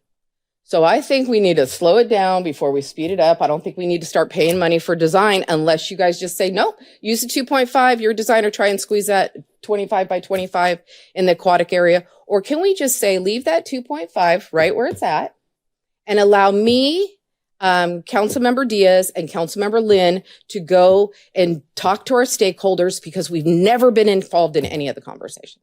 Does that seem fair? Yeah, so I feel like I'm starting before we even had our meeting on Tuesday now, because that's what we had. So we had $2.5 million in the budget for Jess and his team to go out and have those conversations and to be able to come forward with some sort of plan. There was multiple partners that potentially said that they would do something through a variety of different members of council. I have also not had any meetings. I haven't met with swim teams. I haven't met with other folks. I haven't had any of those conversations, but there were folks. And so that's what Mr. Knutson had it all teed up to be able to say, hey, there's $2.5 million in the budget. We'll go out and see what the partnerships are. Is that the school district? Is that others? Is that people that want to build it? Certainly all of those things are options, but now we're back to where we started before all the discussion on Tuesday. If we go back to that. So, I mean, everyone keeps wanting to talk about this one item and why it's not moving forward. I mean, it's so confusing on that perspective. Now we want to slow down and start all over through the process. Which is fine. I have no issues with any of those things. So if we've had multiple budget work sessions that this swimming pool, the second pool, has been on. Engaged folks could have come through that. Last year when we approved this, the discussion about 50 wasn't even part of that discussion. That came after this with some discussions that some of the stakeholders had with our Parks and Rec team. So these aren't things that we had, but that's exactly what you're asking to have happen. Minus, the three council members you mentioned having those conversations is exactly where we were before we started our council meeting on Tuesday. That's exactly where we were. I'm going to disagree with you because we reached out and asked for 9 months to get pretty much what I've done in 2 days. And I have, like I said, I have an Anderson calling me right now. So I don't know what you guys have been doing for 9 months because I was voting no for it. So I didn't care to be involved in it. And now I'm shame on you because I haven't been doing anything. Okay, shame on you for not being involved in it then. Well, I don't want to not being engaged. I don't want to collude. Because well, it sounds like you want to collude. Now you're picking people who you're going to work with. I've already talked to them. That's why. And now I'm talking to all of you. Right. So in the meantime, what I'm saying though is, does anybody going to come up with a conversation that I just put a 25-meter wide pool in the location you said, and I don't see that working too well? Can we have that conversation? Yeah, have you seen the what the staff is proposing or where they're putting it? I haven't seen that from them either. I don't know what direction they're going. If they're reconfiguring Well, I'm the parking lot. presenting something. Yeah, so yeah, we're a governing body. So we're up at the 30, 40,000 fees. We say, yeah, there's some allocation. We say, smart people that work for us, go do that and then bring it back for us and then we'll award the bid. We'd love to work with local vendors. You don't want me to go ahead and move forward with these investors and key people that are. Councilmember Campbell, I absolutely do. Those are great conversations to have. I just want to point out the fact that should we do that, we are starting back to where we were at before we even had the meeting on Tuesday. So I'm asking my council members, are you willing to trust me to hold? I've done more in 2 days than you guys. I've showed you more in 2 days than the shaft. Hold on. Councilmember Moses. I take huge offense into you guys. Okay, what is Okay, that? just stop tell with us that. define it. Who is you guys? We're all here. We're all here doing the work. This is one of the projects that the citizens asked. Like, take the Pickleball Association for example. They've been asking for pickleballs for a while. That organization went out and got support. They found donors. They've been working. It's not us. It's the organization that goes out and finds support within the community. They have. It's not the city. They have, council members. So they have, but they haven't brought them to us. They tried. They tried. Vice Mayor Lynn could give you a whole slew of emails if you'd like. But let's not do that up here. I don't think we should be all mad at me right now. I'm saying I gave you some stuff in front of you, and I have some key players that want to be involved in being more involved in the conversations based on last Tuesday's meeting. They heard it, they visualized it, they saw it on TV, and they all came out of the woodwork in the last 24 hours. Why they didn't call you or you or you or you, I don't know. I got the phone call. I picked up the phone and asked Michelle, do I bring this up today or do I not? She says yes. This is all I'm doing. Councilmember Campbell, I am not upset at all. So for you to think I just wanted to point out clearly the fact that if we do that, which I think is fine, why would we not entertain people that are willing to pay for this and the stakeholders involved? Have more people to the conversation. I love all of those things. I'm just simply pointing out the fact that should we elect to do that we elect, and the only reason I want to be so clear on this point is I feel that we unfairly treated the staff on Tuesday at the council meeting with the way that we had that discussion. I thought the discussion was fantastic. I thought the feedback was great, but we misrepresented, in my opinion, the staff's involvement in what they were doing because they can only do what we allocate funding for, and we didn't have anything in the current funding for that. That's my position on it. So I just want to state that if we're going to do that, and that's the will of the council, which I'm fine with, I have no issue. I would love to bring more people to the table. And certainly we would entertain anyone that wanted to contribute financially to a project like this. We've done it many times before. I have no issue with them working through you and other members of the council. Fantastic. Those things are not an issue. It's just if we do it, we're back to where we started with, where staff is not going to be moving forward until there's a plan in place. And before we got there, we had the $2.5 million already allocated in our current budget, in our current CIP budget, that we can do as a carry forward for. That's just where we start. I just want to make sure that's crystal clear for all of us. And basically, why can't we I gave another recommendation. I know of 2 or 3 pool companies. Here's a good example. Brady Hayek, an amazing contractor from Jackson Hole, Wyoming, Riviera Homes.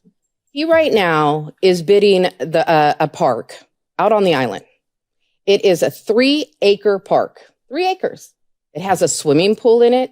It has a fence around it. It has shade covers. It has landscaping. It has everything. Even one, I'm not going to say the name, but a pool company here in town helped him design all this for pretty much free. Do you know the all-in bid on that is $1 million? So my constituents are coming to me now going, save the $2.5 million and let the community get involved. I bet you we can build a bigger, better pool if you give us $2.5 million as seed money, we can blow this thing up. And so I've never been in the conversations because I didn't want a pool. I have people talk about roads, infrastructure, water. It was only about a year ago. We were all sitting up here talking about if we're going to time people for taking showers. And now we're moving forward with a water park and a splash pad and a swimming pool. We've got so much mixed messaging up here. That's why probably, it is what it is. But I'm just trying, I'm here. I've been here for 5 years and I've pretty much been told I was a layman, tell her to shut up. She's annoying. In the meantime, I'm coming right here to you and telling you, I did this in 2 days. Can you give me a week and go ahead and call your designer people if you want? And at the end, I don't know, or call the local contractors like I told you. There's a bunch of them that would love to be at the table. Okay, so it's, we're the ones giving direction. So you need to talk to the council and through the council. Sure. But where it comes down to it is I just want to make sure that we're crystal clear that if we do this, that we're back to where we started. Not an issue. You can work towards that, Councilmember Campbell, and do that. But we do have state procurement laws. So if a local contractor would like to participate and bid on a project that we're doing, we would love that. We would welcome that. Right. We even looked at through the threshold process, how could we advance that? And we believe that at the lower tiers that they'll be able to. I mean, that was just an action the council adopted under final adoption on Tuesday.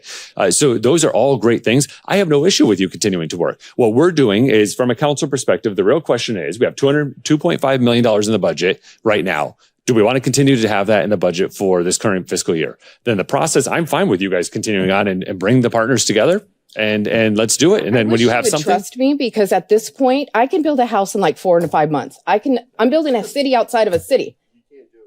I know that. No, I don't know. It's not about Allow trust, me the Councilmember. I am. I'm asking to be speaking at the as myself. Yes, let's do that. If you want to do that, give me a month.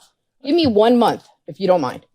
Okay. It's not even Can I say something? Yeah. So we have, Councilmember Dolan. So you didn't want to be at the table. You didn't want to have anything to do with this. Mhm. And I've also, when you brought this up to me before the meeting started, I just showed you. I ignored you and didn't say anything because I've already talked to Councilmember Lynn about this and I've talked to Kal Sheehy about this. Okay. Sounds like you've already talked to two other people. Okay. So then I would be your fourth person for I was just meeting violation. Yes, but we need to do it in the public thing. You can't try to persuade me before the meeting. Okay. So you haven't been at these meetings. You haven't wanted to get, a lot of people called you yesterday because they want to defend the pool that's been in the budget that you're kind of against. So I think it's great. We have $2.5 million in a budget. This is a great problem to have. If people want to stand up for those investors and the Andersons that you've mentioned like 3 or 4 times that they called you, if they want to pony up and people want to come up to the table and give money to our great community to make this the next level, great.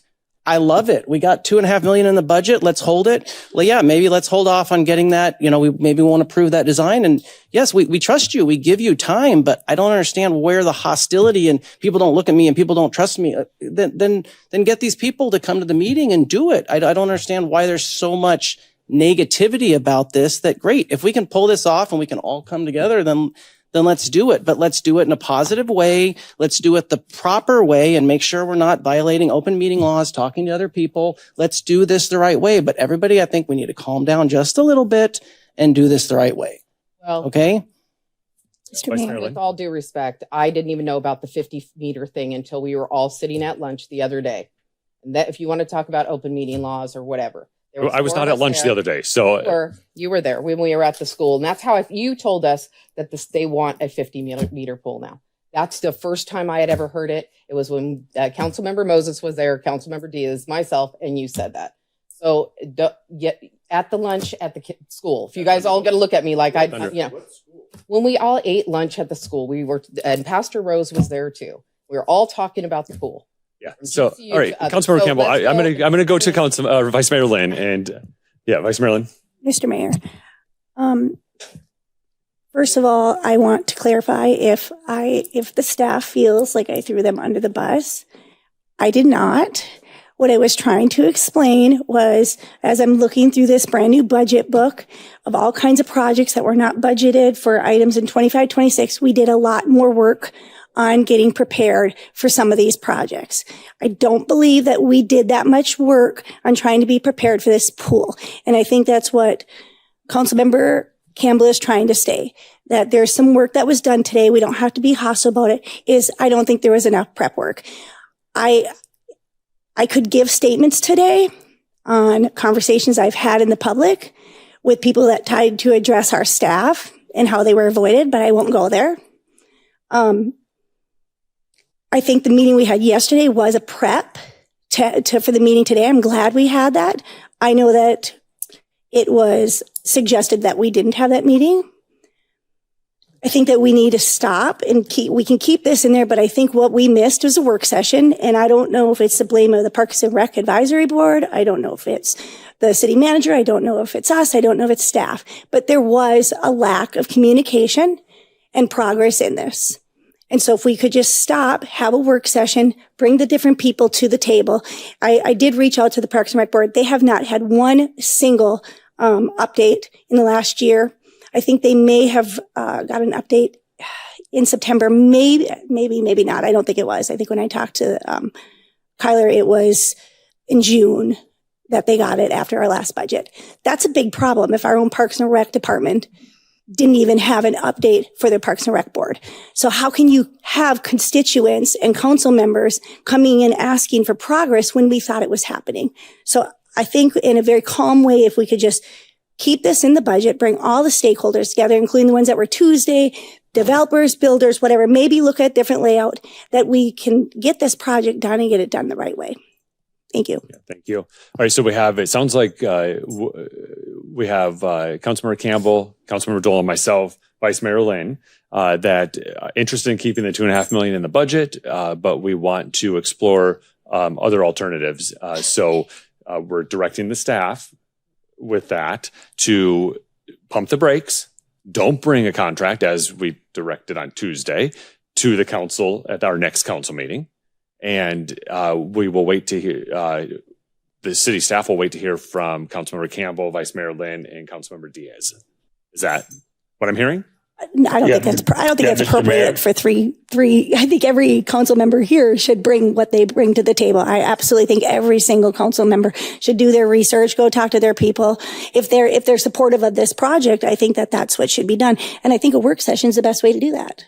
Councilmember Diaz? Yeah, I concur, Mayor. Work session would be a great way to do it. I think pumping the brakes on this thing is good, and I don't like the mixed messaging either. So I think everyone knows what the issue is. We don't have to get hostile, but I've been parked that $2.5 million, and let's get the biggest bang for our buck for that $2.5 million, and everyone bring their resources to the table and have an open discussion in front of the citizens and a work session, and so that way we build the product that's going to not just address issues now, but for the future. Because if we build a 25-meter pool, especially for what I heard on Tuesday's meeting, we're already behind it. It's like building a freeway that's already got all lanes filled up. Just doesn't make any sense. So I'm with holding that money and giving the brakes on going out and using some of this money now to hire a consultant and so forth and the pool designer. Let's get it all out in the front first and put all our cards on the table and make the best decision for everyone involved. So just to clarify, Councilmember Diaz, so you keep the $2.5 million in the budget going forward?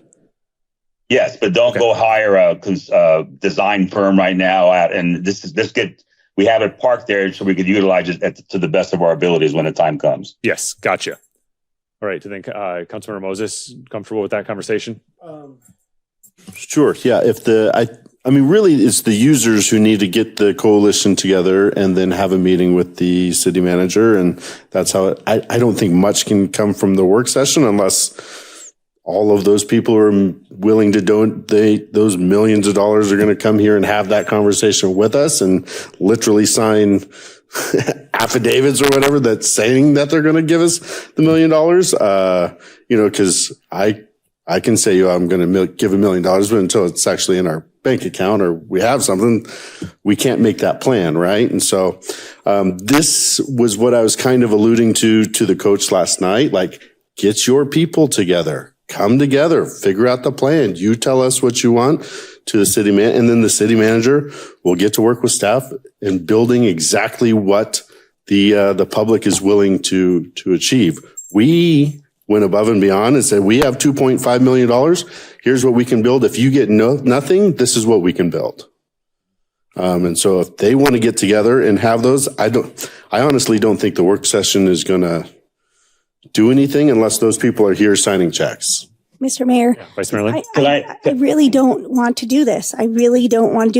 They did try I looked at the unanswered emails. They did try. They tried. This group of people tried, and they got unanswered emails or ones last minute. And I didn't want to do that right now. So to go and tell them to come together and come back to staff, that's why we have a work session so they can come here and we can do that.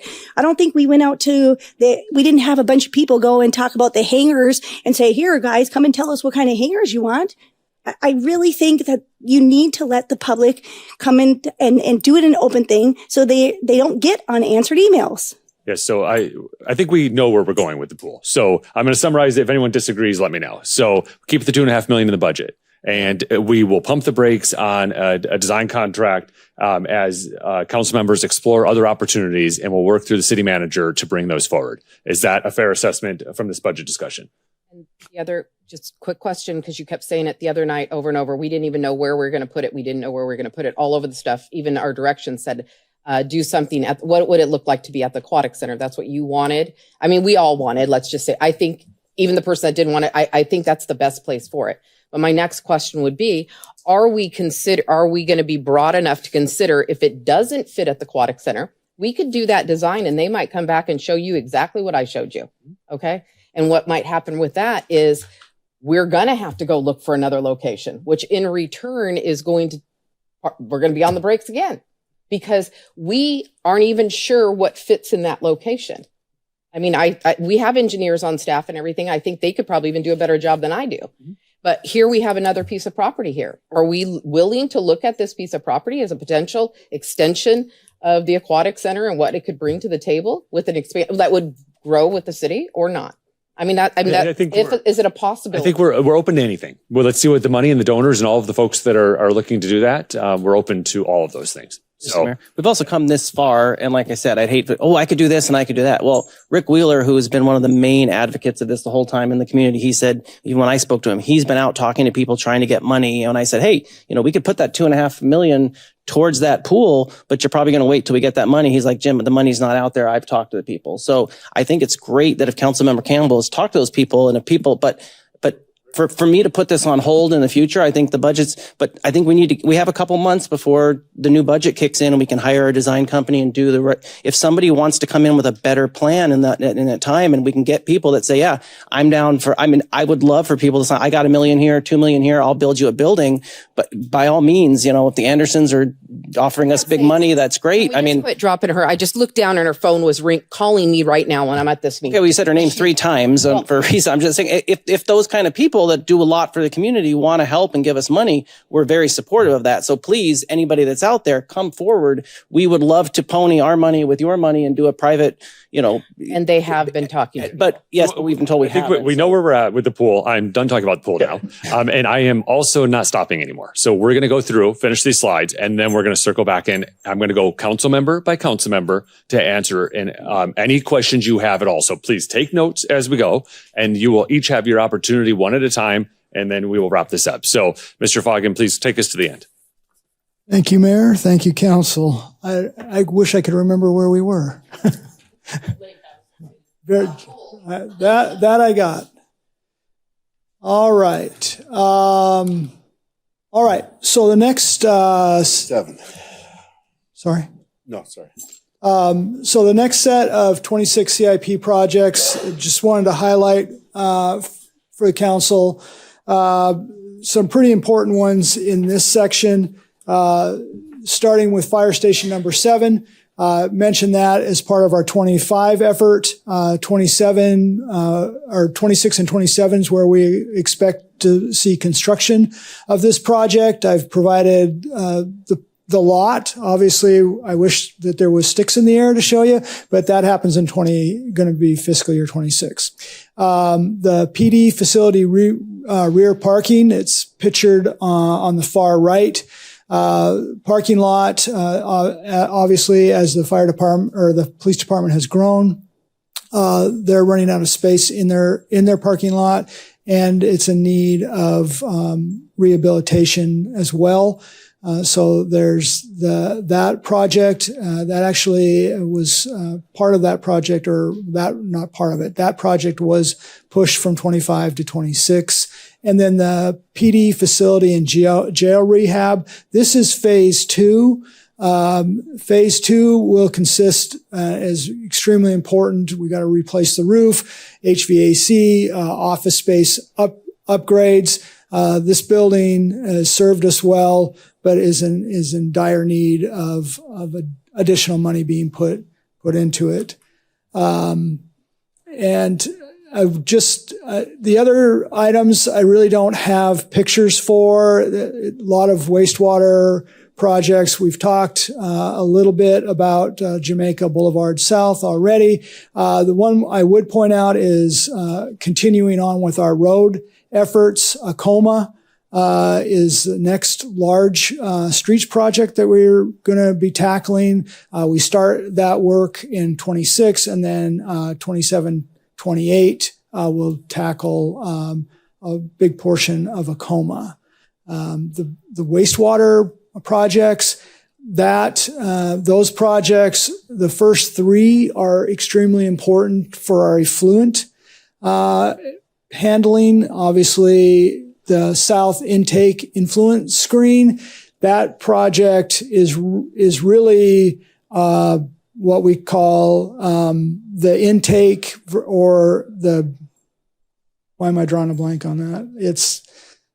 Help me out, Jess. It's the Edwards? No. We're going to put water. We're planning to put water back into the lake. The ADQ discharge permit? The discharge. Thank you. So discharge. This project will actually allow us. We currently take water out of the lake and mix it with effluent. This project will actually allow us to put the water in both directions so that the outflow can help. And we're actually in the permitting process right now for that project, and we'll construct it.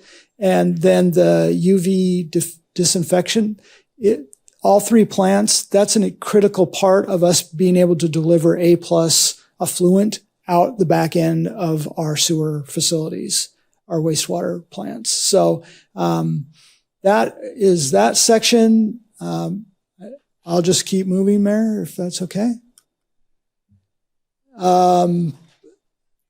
The final section of our CIP, it's been talked about already, the new laboratory building. Plans are 100% construction, and all the fixtures and equipment are part of our new budget, something that wasn't part of our original budget.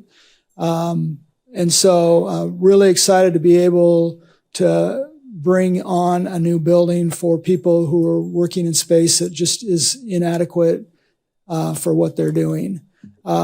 Additional highlights in this section, fiscal year 26 water projects, talked about what we've already done in 25 with the advanced metering infrastructure. Looking forward to being able to change out a large number of old meters with the new cell service meters. The water mainline replacement program. Again, thank you to the council for supporting this. Another $5 million. This is programmed.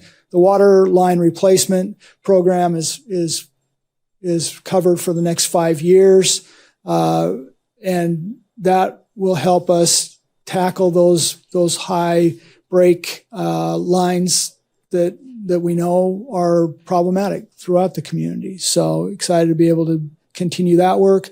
And then we don't think about this very much, but I wanted to highlight it. Our water storage, the ability to be able to store water and deliver it and keep pressures where they need to be. And in times where there may be a power outage, being able to continue to provide water.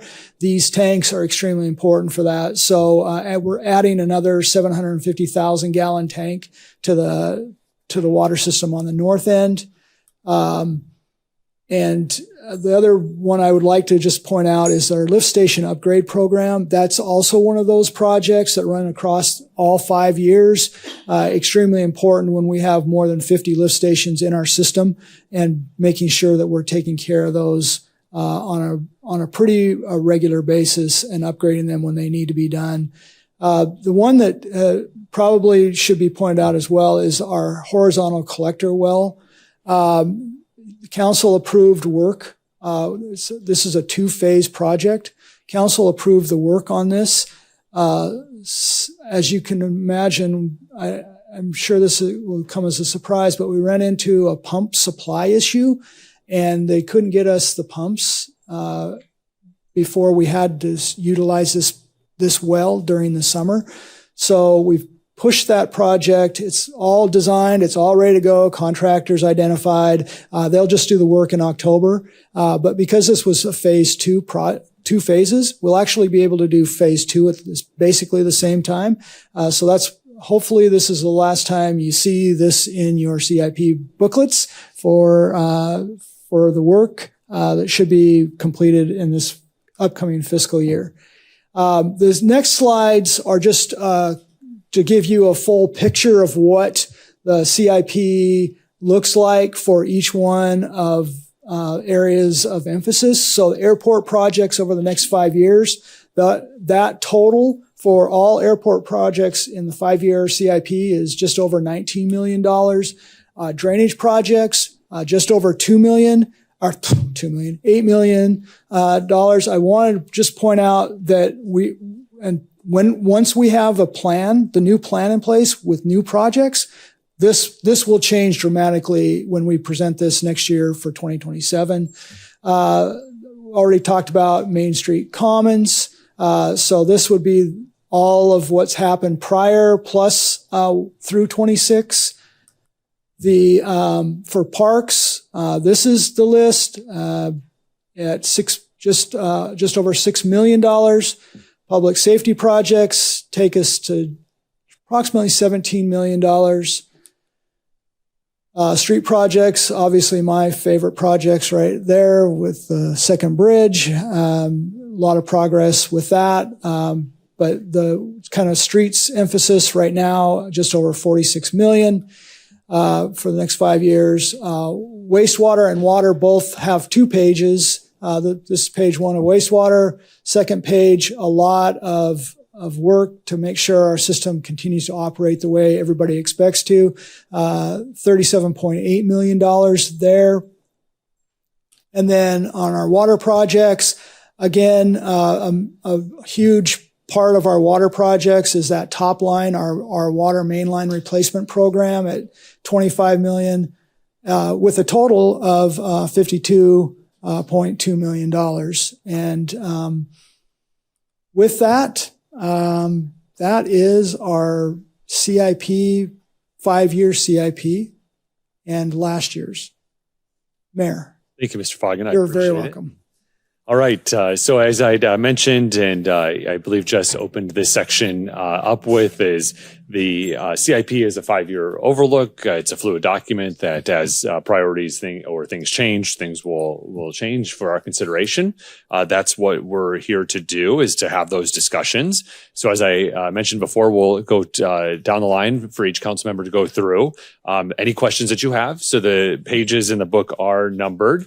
You can just let us know what it is. Ask the questions you have. And then also, if there's any priorities that you would like to see that aren't in here, this would also be the time that you would want to bring those up as well.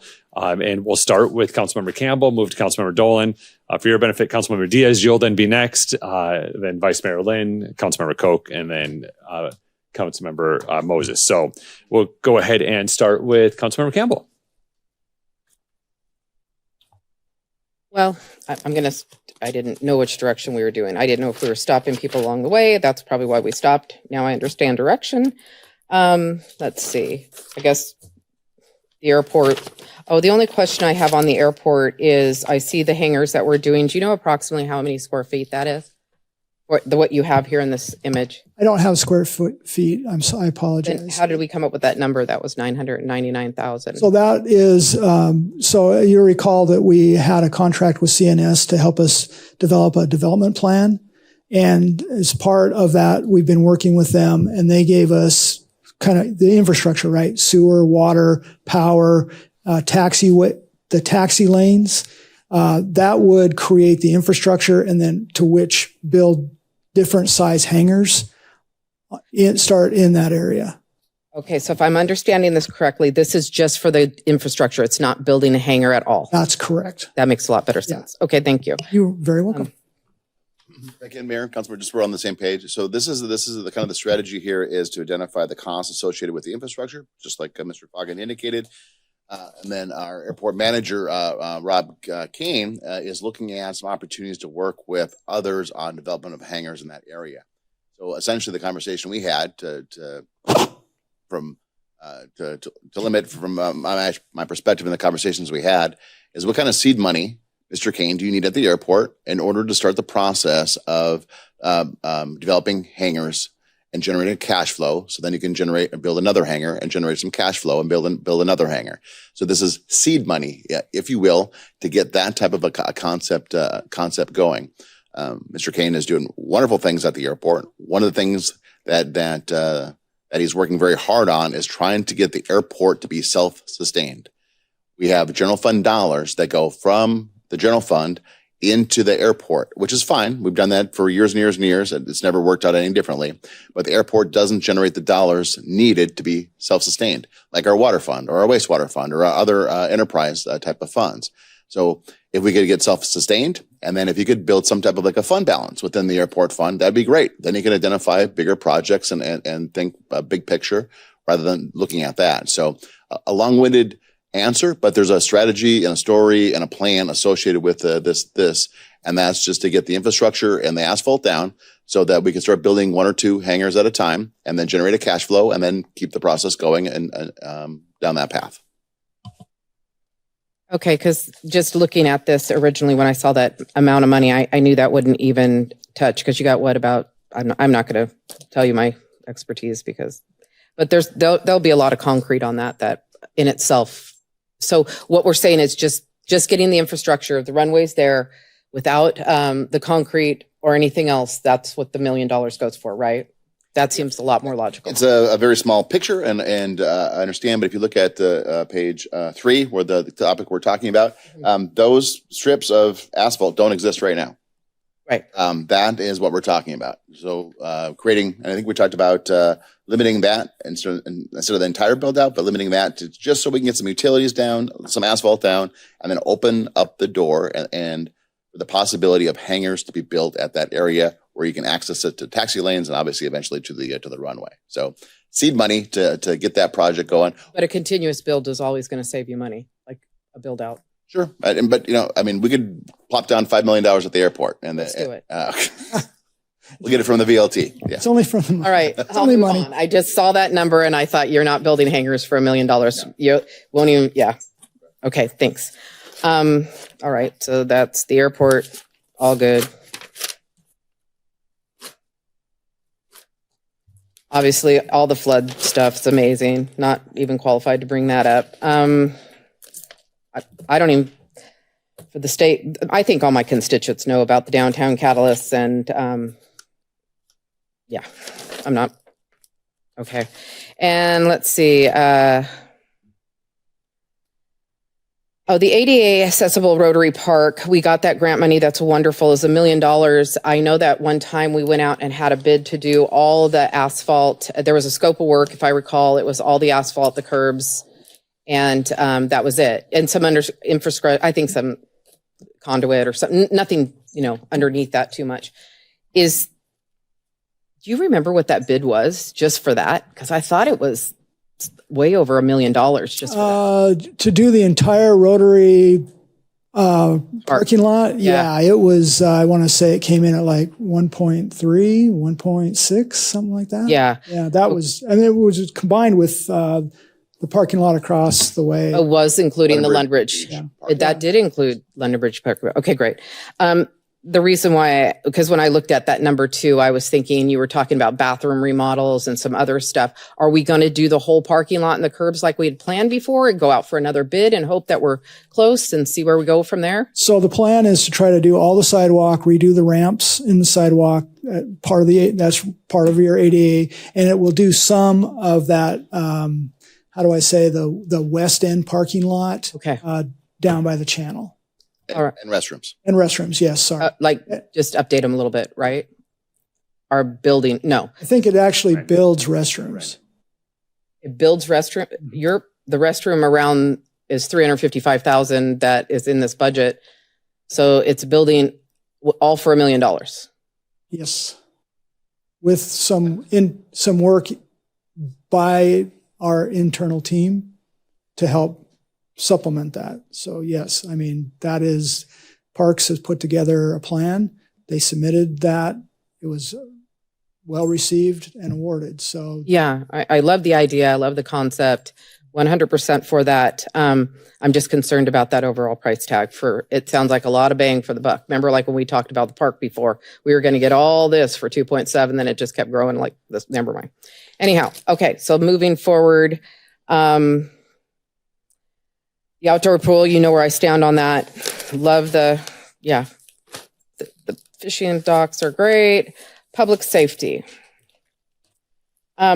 Oh, that's another thing. Is London Bridge Park parking lot even in anywhere? Is this part of the CIP? Is it in the, do we have it anywhere in our budget to take care of London Bridge Park's parking lot, which is actually just dirt? go ahead. Mayor, Councilmember Campbell, yes, we are trying to do that. That's on the operating side of the budget. But there is, we're going to be completing that to the best of our ability, trying to minimize impacts over here to maximize other projects over there.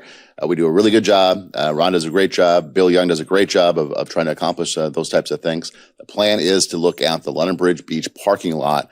Bill's going to kill me, but the goal is to try to get that accomplished here in the next couple of months, based on available resources and what we can, mix and match and save money over here to maximize dollars over there. It's on our radar, and we're hoping to get it dane very, very soon. If we can't accomplish it at the end of this fiscal year, then we're going to be looking at it at the beginning of the next fiscal year. And what about the parking lot here at our city hall? Massive crack fill there. And I think I even sent you a picture where we even have massive cracks right through the ADA. Is there anything there to help with that city parking lot, or one that the city hall sits on? It is in dire shape. Go ahead, Kevin. Mayor, Councilmember Campbell, we have a lot of parking lots throughout the entire community that have not been maintained for several years, and the result of that is what we're looking at today. Ron and his team, Bill Young and his team have done a wonderful job of scraping together the dollars it takes, looking at grants to try to improve the parking lots that we have. The police PD parking lot looks great. The Jack Hardy parking lot, if you haven't been over there lately, it's new curbing, new asphalt, new sealant. It looks fantastic.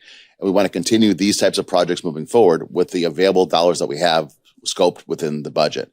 So we're not going to be able to identify all parking lots all at once, but we are doing our best. Some of the difficulty with the City Hall parking lot, and as well as the parking lot over at the Aquatic Center and Community Center, is we have the shade structures. Yeah, you have to have the equipment to get underneath the shade structures. And we had a contractor with some equipment that's no longer available. So we're looking at other resources and how would the best to accomplish that. But improving parking lots with shade structures is choosing to be a challenge. City Hall, Parks and Recreation facility are the two that come to mind immediately. Lots of investment in parking lots, and we're going to continue to get there little by little. Well, I know a little bit, and we did sell our baby paver. You're right, but that's all hand. You have to do that all by hand. Moral of the story: it'll end up costing us more than it would if you just did concrete under that. That's been the conversation for 2 years now, including with the Y that stopped at the Aquatic Center. That all needs to be done, poured in place, because you can't get pavers underneath the shades. That is something we all know. The minute we put up shades, you're told that at the time when you put up shades. So I understand that. The reason why I'm bringing this up right now in this public safety is we have the one thing I see as a PD facility training center for $2.5 million. And I guess I'm going to say it. I don't know what will happen, but if I had a choice right now, I would put that money even into our parking lot for the city hall because of those big, massive crack fields. I didn't catch which project. It says public, it's a PD, it's the Design Training Center and Health and Wellness area for the police facility to provide necessary space for indoor physical fitness related activities like yoga, jitsu, other officers skill building and areas related. I know that we just spent almost $7 million on a major remodel for the building. I think that's amazing. I know we need it, but that's what we're here for. If you were to tell me, would you want to pay $1.2 million for a workout facility for the police station, or would I be more concerned about somebody falling and tripping in our parking lot? That's the direction I would go. That's just me. Because in the next one, we go into the police station rehabs, which is great, and the police facility, like $7.3 million there. There's a lot of money going into that. Wanting to follow along. What's that? Yeah, page 27. Okay, You're moving rapid, so I just want to make sure everyone's with I'm us. sorry. Yes. Page 26. It says $1.2 million for a workout facility. They are getting an indoor garage. They're getting a whole new remodel. They're getting a lot of really positive stuff. And personally, that parking lot in the city hall and the alleyway that cuts through it, they're right over by the fire station there. It's really having some major issues from the turning and that. And I think it's the face of our community. I am so thankful that we cut down dead trees, and the place looks so much better out there. When I drive up to the city hall, I'm like, wow, this is so pretty. And then I get into the parking lot, and then I get in that alleyway, and it's pretty rough. So I think it's not just for a facelift. It's just not to be pretty. It is absolutely, we have a crack probably this wide all the way through the handicap section. That is extremely dangerous, and that's a lawsuit waiting to happen. So if you ask me, this is our budget, stay within the budget, move things around where you want to move them, I would move that into parking lots. So moving on to page. Councilor Campbell, just so everybody knows, Mayor, that's in a fiscal year quite a ways out. Is it? Oh, let's Yeah. see. Wait. Oh, yeah, you're right. That is a way out here. But Okay. just, Mayor, I didn't catch that. if you would, we are committed to tackling parking lots. I think by the end of this fiscal year, we will have taken on 4 much in need parking lot rehabs, and City Hall is definitely on the radar. And Mr. Young and I have had several conversations about what are our next list of parking lots, and City Hall is definitely one of those that we've recognized is in need. Yeah. And it looks like that they have addressed a lot of the water irrigation issues that I think did cause a lot of the problems too. So now that those are addressed, yeah. Okay. Well, you guys know I'll never stop talking about that. Roads, obviously. Wastewater. 38. Let's see.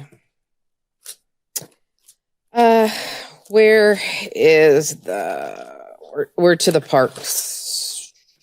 Where did that? What page is that? Oh, it's up towards the front, right? Where like the splash pad and stuff. I have a hard time putting a bathroom down, building a new splash pad. I'm not for that. Down at the park. I'm not for the $355 million. That's where we're at. $355,000 for the restaurants down there. Restrooms down there, because we've had a splash pad in downtown for so long with porta potties around it. It's truly embarrassing. I know that they're talking about just knocking down that splash pad now, but we're here talking about a bathroom downtown Catalyst. I would rather see that money go into the downtown Catalyst and get it completed versus that. I think it's a complete waste of money, and it seems like it kind of just popped in there, and I'm just not interested in that. And what was the other one? I think that was it. And everything else looks great. And thank you for all your hard work. You've done a lot. I know that you're really busy. I know you got a lot of projects in the queue. And, I get to sit up here and just pick on you a little bit, but I'm sorry for that. But, I know I got a lot of projects in this queue too, but I know what it's like. And so all I just want to say is thank you. And Jill and their team and all the staff for putting this together. You did a beautiful job, and I think we're doing great. Thank you. Thank you. Councilmember Dolan? Great. Just want to thank the staff. I know we put a lot of energy and work in this throughout the year. And Airports. I love the idea that we're starting to work more on hangars, and I know we're still waiting to get some information on the south area. I've also had people come to me, people out at the airport that are willing to put up money. Of that 120 people on the list, I would like to see how many people are willing to pony up money. I know anything we build for the FAA wise, we have to own about 50% of them. But I definitely think we do have people out in the community, and I can help get them together as well that would put up money to be able to do it even on a bigger scale. I know the one or two at a time. If that's all we can do, I think that's a good option, but I think we do have the people out there that we could do a bigger project. So I'd kind of like to see us, work on that, because, to do that private, partnership. There are people there and they've asked me, hey, what do I do? Do you want me to come to a meeting? Do you want me to do this? And I think we should get those people in a room. And like I said, who's willing to sign an affidavit? But I think people would put money down on a deposit on a future hangars. So, I'd like to see us continue to work on that. Other than that, I think, like I said, I thank the staff for putting this together. It is, we could do everything we wanted to do. It's really easy. I don't know if we realize it. All we have to do is just raise taxes and we can spend any money we want in the world, but that's not what we want to do. We really work with what we have. And I know we move money from here. We can borrow money from, one to the other, but we don't want to raise taxes. We do see increases in revenue. Luckily, our income is based on taxes, and with inflation, that money does keep going. So we have to work within our means, and it's really hard to get 100 pounds of crap into a 50-pound bag sometimes. But I just want to thank staff for that. Like I said, I want to prioritize this over that, or roads are more important than this and that. I mean, everything's important. And I know it's really hard and you guys get to put that in front of us and have us kind of pick at it. But, you guys are doing a great job. And I do appreciate us working within our means, because I don't want to raise taxes. I want us to work with what we have. And if there's creative ways of doing it, but thank you guys. Thank you, Councilmember Dolan. Councilmember Diaz. Hello, how you guys doing? Good. All right. So just a couple of questions, not a whole lot. I want to thank staff also for putting a nice booklet together and giving us all the information that we need. I'd like to kind of on the airport. Yeah, I think the hangars, and we're still working. We still have that CNS program that we did maybe a couple months ago, where they're going to give us some ideas about developing areas there. So I like that. I'm going to skip over all the airport stuff. I'm not an expert on the airport, but I have a couple of questions and some other things. Here we go. Drainage. Regarding the, I'm on page 17. And I noticed there's under the Main Street comments, just want to ask a question. There's one item that says construction management for $80,000. Who specifically are we paying $80,000 for construction management for that downtown? Well, I'm sorry, Main Street Commons. Who's getting that money? Mayor, Councilor Diaz, when we developed the contract to build this, the construction management is made up of 3 engineering design, well, maybe 2 actually. 2 design professionals. One is the architect who did the original design. Is that Dig Studios? That's correct. And okay. then the engineering firm is Michael Baker International, is providing the engineering help with that part. And that's the $80,000? Yes. Okay. Thank you. On page 21, going back to the swimming pool, and I don't want to dwell on it because I don't want to get recalled. But I want to reiterate. I want to park that $2.5 million, and I think the public work session is very, very important, and that's the key, is to get all the stakeholders there. And I think we could utilize Jerry Bracamonte's talents and make sure we get that merchandise and market it to the people that they show up in large numbers. On page 22, I just wanted to clarify, so that ARPA funds, that was a gift back to Lake Havasu by ex-supervisor Buster Johnson, correct, Mr. Mayor? Yes, that is correct. Okay, so I just wanted to highlight there, because I didn't mention it there. But on page 23, for Fire Station 7, so I'd asked the question a few council meetings ago when we were getting the presentation on Fire Station 7, and I said, when exactly is this going to be built? And I believe I was told, or we were told as a group, it's going to be built by the third quarter of 2026. It would be completed. Did I hear that wrong? And now I'm hearing 27. So we were going to start construction and it would be completed by the third quarter or the fourth quarter of 2026. But today I heard, yeah, go ahead. Mayor Shi, Councilmember Diaz, Jess Knudsen here. That's the time frame is either the end of 25 beginning, or excuse me, end of 26 beginning in 27 is our general time frame. I was going to have a conversation with council at the end of all this, but we identified the cost for Station 7 within the budget 2 plus years ago. Going on 3 years ago, and we're now we have the design team under contract. Now we have the CMAR team under contract. Now they're looking at the numbers with what's out there, and we are going to need an adjustment for Station 7 as well too. It's an opportunity for me to put that out there, and so everyone is aware. But yeah, so that's the time frame: end of 26, beginning in 27. All depending on if you can tell me how much steel is going to cost and where we're going to be in terms of construction and all the other things. So, but that is our goal. That is our time frame we're looking at. So.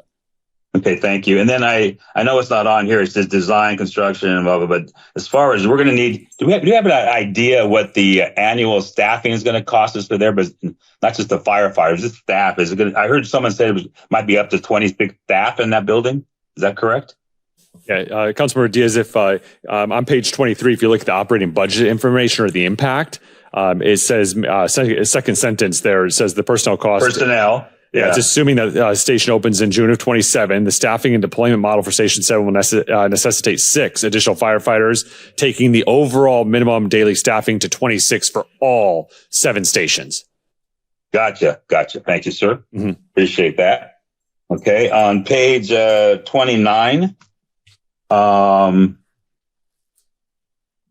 second bridge. Were we successful? Mr. Knudsen, about this. Were we successful working with Arizona State Parks to get that bridge moved over to save us about $3 million?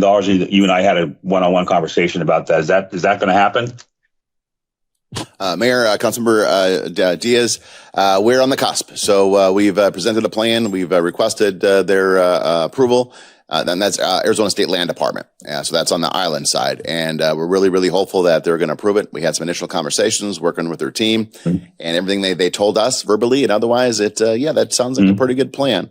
Now we just need them to put pen on paper and make it official. So we're at the goal line and we're hoping to score a touchdown. That was a terrible analogy. Okay. And then I guess it starts at page 36 and 35, just on the wastewater, are talking about the second bridge, wastewater, and then also water utility. Is that something that we could possibly use with a grants for reach out? Is that not a possibility?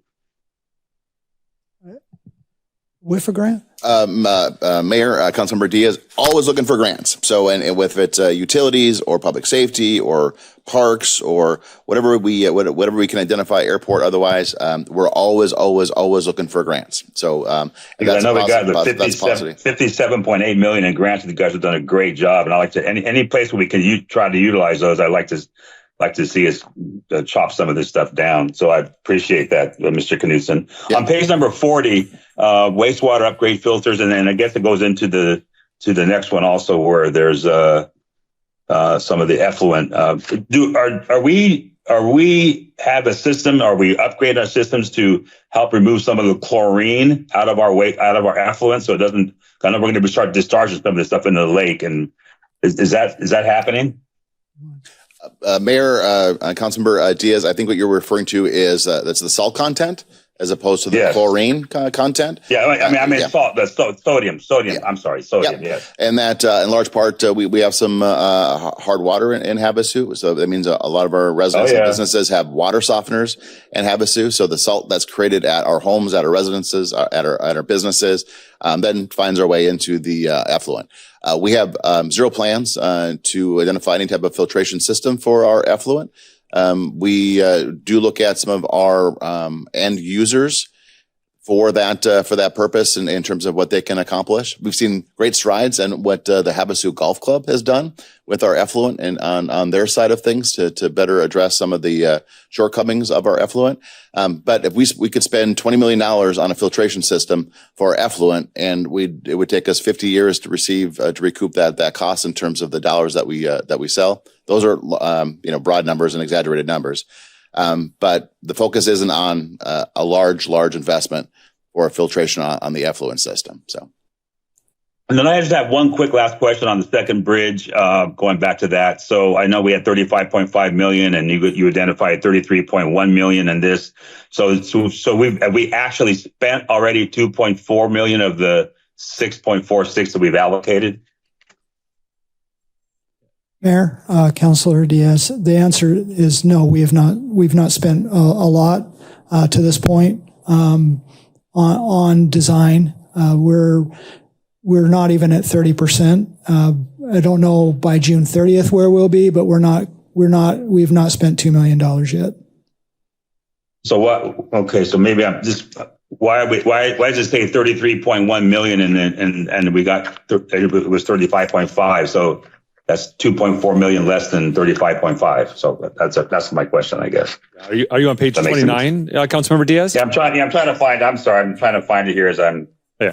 So on my 29, it shows 35.5 is total funding, and also under expenses. If you go all the way over to the very far right, the total under expenses says 35.5, and then the total under the funding sources says 35.5. Does yours read the same?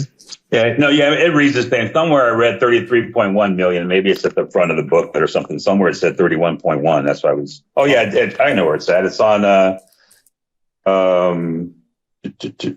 of the other pages we have here. 31. Well, that's okay. We haven't spent it. We haven't spent any of that money yet. Okay, I'm sorry. It's on the second. It's under probably the third or fourth page of the book that it says 31.1. Full year 2630 CIP total 31.14. Yeah, and that says. So what is that? What is that number? What we haven't spent any of that money yet. Ms. Olson. The number, the 33.1 does not include the prior year number, the current year that we're in. The 33.1 is just for the 5-year CIP. And when you add that with the prior spent estimated, they get you to 35.5. Okay, perfect. Thank you. That's all I have. And thank you for putting this great information together for us to make the right decisions for our citizens. Appreciate it. Yeah. Thank you, Councilmember Diaz. Vice Mayor Lynn. Okay, bear with me. Okay, for the hangars, so page number 3. Can you clarify again? So that is just getting it ready to prepare if we want to put hangars there. Do we know, can you tell me what the current lease rates are there and what our return is going to be on these? Like how long is it going to take to recoup this money? Mayor, Vice Mayor Lynn, we are actually going through a process now to take a look at the fees and the lease rates at the airport. Every several years, we do a market study based on FAA requirements, and we're going to be identifying that. Councilmember Dolan talked about we have people on a waiting list that are willing to make an investment into the city hangars. That's a large part of what we're trying to accomplish. Again, seed money to establish an area where hangars can be built, and we're going to be looking at partnerships with those to kind of come to the table. If you're looking at a return on investment, the return on investment that I've always advocated for, if we're not hitting 8 to 10 years, then what are we doing in terms of our investment back into the return on investment? So that's kind of the time frame. We'll know more. Right now, it's in the budget. Establishes a conversation.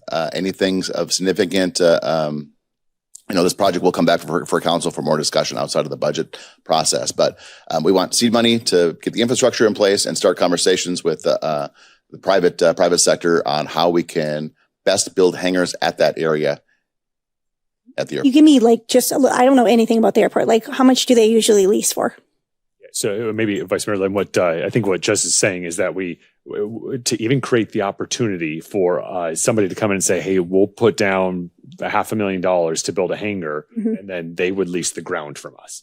So what if we go do this and we put this seed work down and we come back and we're like, it's not worth it for us. Then we're going to have this sitting there. We wasted $1 million in it. And all those details will come forward when so this just gives the permission to the team to go do the analysis. They still would have to come back to council for final approval because it'd be over 100,000. Okay. And just Mayor, Vice Mayor, just to close the loop, it's difficult to answer that question because different size hangars dictate a different amount of money per month for lease. And that what we're running into is we're surveying. I think Councilor Dolan had made mention of we have been surveying those people on the wait list to see what size hangars are needed or wanted, and then from there, whether it's 500 square foot, whether it's 10,000 square feet, we will work to design hangars that we know people will want to be in and that we can get the best market driven revenue from, whether that's the sale of it or we keep it and lease it, whether that's $1,000 a month or $3,000 a month, just going to depend on the size of the hangars, because there's different size hangars dictate there's going to be different size or different amounts on the lease. But that's part of what we're doing with CNS is to make sure that this development does pay for itself over the long run with private sales and leasing. Okay. I guess since we don't have the airport advisory board anymore, and I do know we're still having those meetings out there, that I don't want to end up where we are in the same situation with the pool. Like I want to make sure the stakeholders who are going to be using those or we're on that waiting list are part of those conversations. Yeah. Yep. Okay. All right. Give me a minute. I'm going to go through each page here. The Main Street Commons. I really don't want to get into it because I voted no on every single thing on this project. Page number, Council. Page 17. I guess I'm going to have a very hard time digesting putting another 1.8. I think that's what it is, extra from last year, right? It's about. I'm sorry, Mayor Sheehy. I'm sorry to interrupt, Vice Mayor Lynn, but it's not extra. So it's the carry forward of the existing dollars that were allocated in previous years. And then if you're talking about the dollars above the $900,000, that's carry forward. That was always there, still there. We didn't remove it, essentially. So we're not adding it. We just didn't remove it from the previous years. And then if we get a grant, we get a grant. And if we get a donation from PED and Golic Havasu, we get a donation from Golic Havasu and PED. So I just want to clarify, it's not extra dollars. We're not adding to the line item for Main Street Commons. We just left it alone and carried it forward. So as of right now, what we're doing down there right now, we can't do anything more. According to this budget, we can't do anything more than what's already currently being done down there.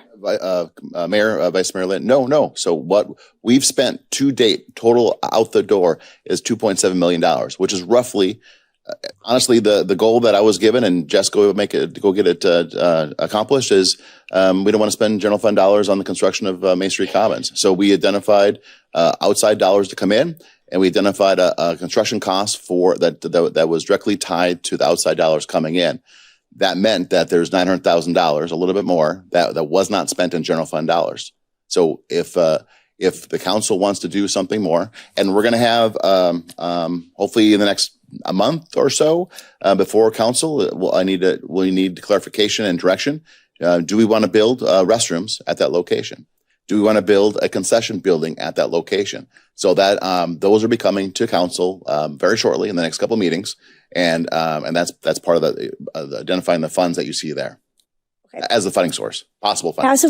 As of right now, everything that we have done and are doing right now is paid for. It's everybody, every contractor, every project, everybody is paid for. On our end, yes. Okay. All right. And then the channel restrooms. So that price tag at $355,000, is that additional money that would be added to the ADA money to make that bathroom happen? Because if we can build, because that's the cheapest bathroom I've seen us be able to build. Mayor, Vice Mayor Lynn, the restrooms that you see identified here, the proposed plan, and then people are going to wave me down if I'm wrong, but the concept is what we do at the trailhead at Sarah Park. So it's not connecting to the utilities. It's got a, what am I looking for here? The Septic. It's a septic, sort of a septic system. That's again same restrooms that we have over at the Sarah Park trailhead. That's worked out successfully for us. Okay, so I think I'm confused on the two different projects. The ADA accessibility that's fully by grants. In the description, it says ADA seating, bathrooms, sidewalks. So I don't know where the bathrooms are in that and where the bathrooms are in the channel bathrooms. Are they different? Are they additional? Two different projects. Oh, why are we doing that? Yes. Like, why are we putting two sets of bathrooms down there? So the channel bathrooms, as I understand it, are where the porta potties are now, down in the channel. Down the channel further, the old stage. Okay, but okay. Yeah, Where we have porta potties now. Yes. Okay. And And where did that come? Where'd that come from? I'm going to be really blunt here. Is that channel restrooms coming because the very next year we want to put a splash pad in and we need to have bathrooms for a splash pad? Because no way. So channel bathrooms, we need to align ourselves. So down at the stage on the east side of the channel, there's porta potties that the city has there. Mm-hmm. That's where the channel bathrooms are. Mm-hmm. Now, when it comes to the next project on page 20, the Rotary Park ADA accessibility, Mm-hmm. those bathrooms and those ADA accessibilities would be the bathrooms used for a splash pad. They're two different sets of bathrooms. So where the ADA projects are is where the old RC racetrack was, just for general idea. Mm-hmm. And then you're going to go down another half a mile or so, maybe 0.3 of a mile. Mm-hmm. And that's where Channel restroom. these bathrooms on page 18 are. Yeah, I would much prefer, to be perfectly honest, to take these channel restrooms and go and finish the splash pad one the splash pad is totally unnecessary. I don't think we need that down there. We have a lake down there. We have a splash pad. We're up in right next to this brand new Commons Park where we have porta potties have been sitting there for years. I would way rather, if you can spend that on bathrooms and put them up there, finish out, because we don't even know if we're going to get bathrooms in our new Commons area. So that's not something that I support. Okay. Outdoor pool. I think we're okay with that. I do have a question though. And we were given this operation expenses. So I don't know who can answer this. Somebody want to answer this from the AGM? It's not a page, it's a flyer that was given us. Mayor, Vice Mayor Linton. So that was at the beginning, the new additions for council. Mhm. At the Tuesday meeting, the request was we need what are the numbers for the best that we can, and a lot of those conversations will change depending on the size and location. So whether it's done at the footprint at the existing aquatic center or at a new location, or if it's a 25 or a 50 meter pool, this is based on a 25 meter by 25 yard pool at the aquatic center. What would the ongoing maintenance cost be associated with that approach if council went in that direction? Yeah, I understand that. So the question that I have is, I don't know who put this together, is on the lifeguards. So I did a little bit of math. And so, cause I asked for this. So there's 2 lifeguards, 8 hours a day, 320 days, 148,000. Well, I did some math. We don't have any full-time lifeguards down there. I know that we don't. The lifeguards are paid around $15 an hour. This does not even come close to 148,000. That's like paying lifeguards $29 an hour. And we can talk about all the benefits on it, but they don't get that. So I don't know where that number came from, but that seems really high for lifeguards. Mayor, Vice Mayor Lynn, that is a all encumbered full cost of an employee. There we're at about $18 to $20 an hour, or maybe 18 on the lifeguard side of things. Yeah, but that's all. I mean, the insurance all in costs in terms of equipment, tools, workman's comp, benefits, all the side. I mean, that is an all in number that we utilize throughout. That is the cost. Okay, I'm a business owner. That seems really high, but okay. Super high. I mean, if you look at even like for every employee in PSPRS, I'm off topic a little bit, but it just goes to show that it's more about than on the personnel cost. And so what we 71 cents for every dollar we give a police officer, 71 cents goes to PSPRS. Okay. Yeah. All right. Fire Station 7. I really wish it wasn't pushed back to 26, 27. I thought I liked what it looked like in last year's budget, but I do understand what you talked about, having to move it back a little bit. Page 26, the PD Facility Training Center. I understand it's in 28, 29, but Mr. Knudsen, in the beginning of this entire presentation, the first thing that you said was we have to separate between wants and needs. And this to me is a total want. It's a gym. It's a gym. And I mean, we had people and it's for the police department, and I appreciate that. And I don't mean any harm by this, but we had people show up at Tuesday with elderly people that need swimming and children with disabilities and all this. And for $1.25 million to put a gym when we could put it to a pool that the whole community could use, not something I could support. Vice Mayor Lynn, if I could just, I don't know that it's just a gym. No one's asked the question of anyone on staff. What is that? I don't know, Mr. Knudsen or Ms. Froggen or Chief would want to answer that. I was just basing on the description. Yeah. Mayor, sure, I'm asking the police chief to come to the podium and give us some big picture perspective on what it is and why it was requested. Mayor, council, I'm so thankful I get to speak today. Wow. No, this is something that we put on the radar. Our current situation right now that we obtained our training room back, thank you. We currently have an off-site training facility. It's over off of Pima where our simulator is. I think all of you probably toured that at one time.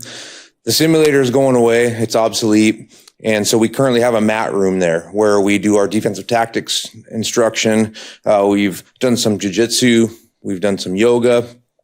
And so it makes sense to have that facility on our property. So that way, when we have our classroom portion of trainings that are in the training room, now we can go out and do the instruction on the mats versus having to go to a whole nother facility to do that. What that does in essence is give another facility back to the city for another use. So that's the big plan ultimately. Thank you, Chief. Nice sell. Okay. Yeah, it's still not something that I got to be sold. I got to be sold on that. Okay. Honestly, I think that might be everything. Let me check my notes over here. Outdoor pool facility. Oh, the water lab. I know that we had talked about this a long time ago, many years ago when I was on council, and I remember having a conversation with Mark Clark about this. Page 50. Is it page 50? Thank you. That project cost, does that include like everything all the lab equipment? Because I remember Mr. Clark talking about this, and it's extremely expensive for all that. I'm so excited that this is coming to us. I think this is a total necessity. We're long overdue for getting that, but I'm just curious in that price. Does that include all that equipment? It does, really. Mayor, Vice Mayor, we've budgeted approximately $250,000 for all the furniture, fixtures, and equipment. I'm thinking when I'm talking lab equipment, whatever it is for testing, whatever they have to do. I don't know what they do in there. When I say FF&Es, that's the entire equipment list. Oh. And the current equipment still is good. So it is okay. Some of it that's is coming over too. Okay. Right.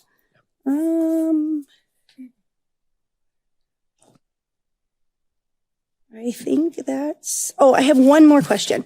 In the Parks and Rec thing, I know there was some discussion about lighting for Rotary Park in the baseball fields during Parks and Rec meetings, or is there, and I don't see that in the budget anywhere.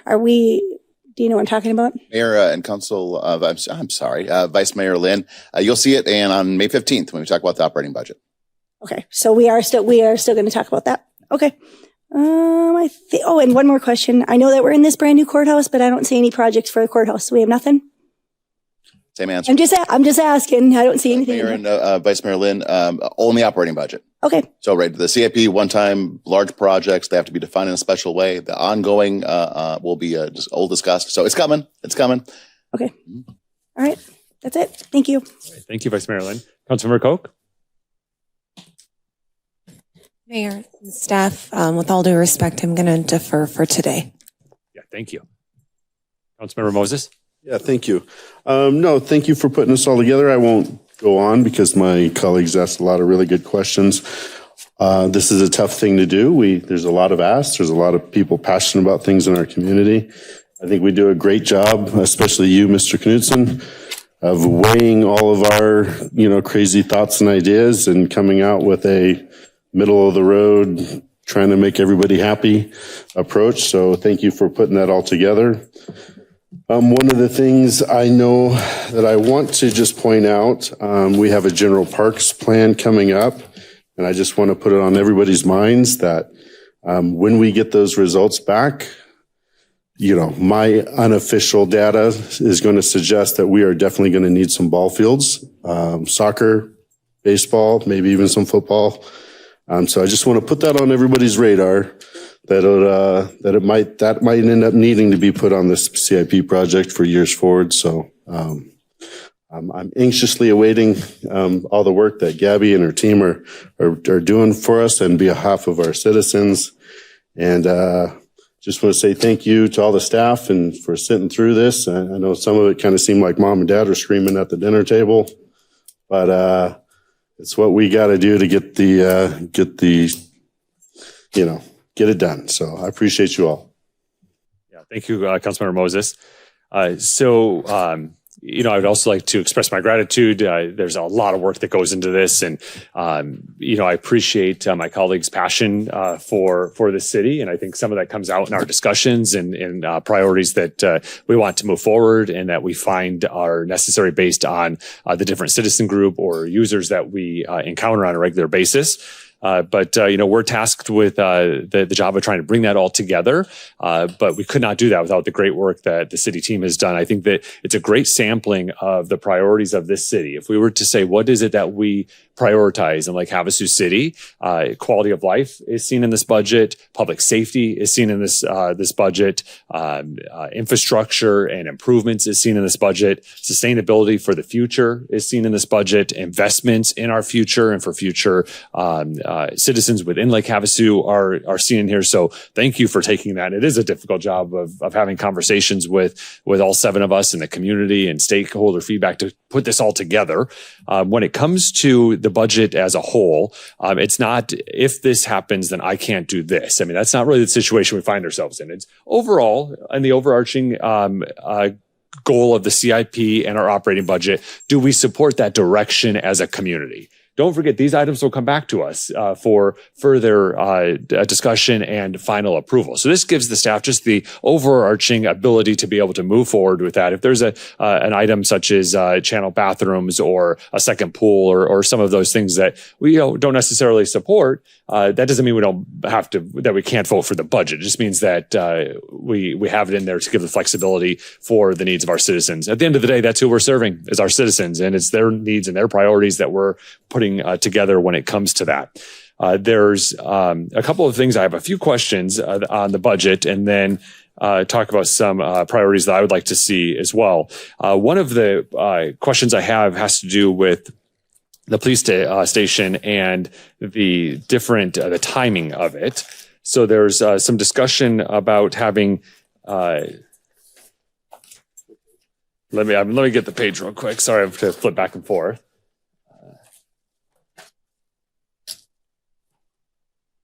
Okay, so it's going to be on the very first page. So it'll be the first spreadsheet that you have to turn your book to read under the summary of the different items.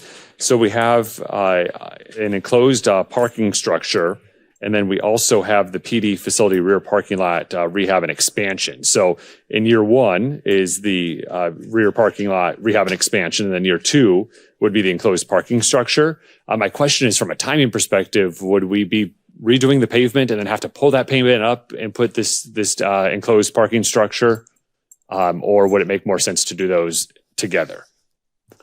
Mayor, as Mr. Foggin comes to the podium, so you're looking at page 25 and 27, and the question is, are we doing that in the right order? And does that make sense that we're not undoing something when we do the second project? That's the enclosed parking structure at the PD facility, as well as the PD facility rear parking lot rehab and expansion. So it's like Chief Sterling might have some input. Yeah, if Chief wants to. Yes, thank you, Mayor, Council. Good question. Ultimately, right now, we're trying to figure out a good spot for the enclosed garage section. Right now, it looks like the area that we're looking at would not affect the parking lot repave expansion piece. So it'd be completely a separate area that's unimproved at this point. Okay, yeah, perfect. That's great. Thank you. And then for consideration of the council so that we can be prepared for our next budget work session, I would like to propose, so again, I like everything that's in here in the budget, but we do have some unencumbered funds in the general fund and otherwise that maybe we can take, again, just big picture. So we don't need to talk detail now, but it'll give the staff the ability, if we agree conceptually, taking about $11 million of that, adding $5 million to roads, over and above what we already have scheduled in here. That would allow just roughly to move Acoma up. And then that would allow programming in the budget so we'd have Jamaica and Acoma next year. And then we would be able to move the Acoma to the next spot. So just big picture again, and then additional roadways from there. And then have an additional $6 million or so that can be utilized for the staff purpose to address Station 7. Justin or Mr. Knudsen made some comments that the Station 7 might come on higher than we're anticipating. Again, all of this would come back to us for future discussion and also for adoption at an actual council meeting. But that would allow us to do that and give some money to parks for the second pool or some other park improvements like ball fields that might come out of the master plan. So we're doing a parks master plan if the council approves that in the budget starting next year, but it would just give flexibility on whatever the outcome of that plan is. It might not be fields, it might be basketball courts, or it just might be something that would give a placeholder to give flexibility for us to have the ability to make a decision that should it make sense based on the outcome of the master plan. So that would be, again, roughly $5 million to roads, roughly $6 million to between public safety and parks. Again, just high level. And then getting into this is a little bit operational, but I just don't want it to be the first time you hear it. When I would mention it maybe in May would be lights at Sarah Park. I know we hear that in addition to what Vice Mayor Lynn had mentioned about Rotary. Lights for those fields. There's blind spots out there, and also the color of them is problematic. And then potentially consider a grant of some sort to the Marine Corps League on behalf of the USS Arizona Relic. As you know, we are proud recipients of a relic from the USS Arizona from Pearl Harbor. The Marine Corps League is the agent of that, and they're looking to build a really beautiful memorial to memorialize those that were lost at Leonard Bridge Beach Park. And if we could consider maybe $100,000 to help make that project happen, we could even potentially have it available and ready for December 7th on Pearl Harbor Day. But again, just for consideration in the future, if any council member has any severe anxiety over those things, you let me know. And if not, we can have staff bring some of those things back for our consideration in our May budget hearing. Mr. Mayor, can I just ask you one question? Yes, please. On the in the Parks and Rec Department? Yes. Can you tell me where Main Street Commons lies? Does that lie in parks or does that lie now in general government? I just want to know.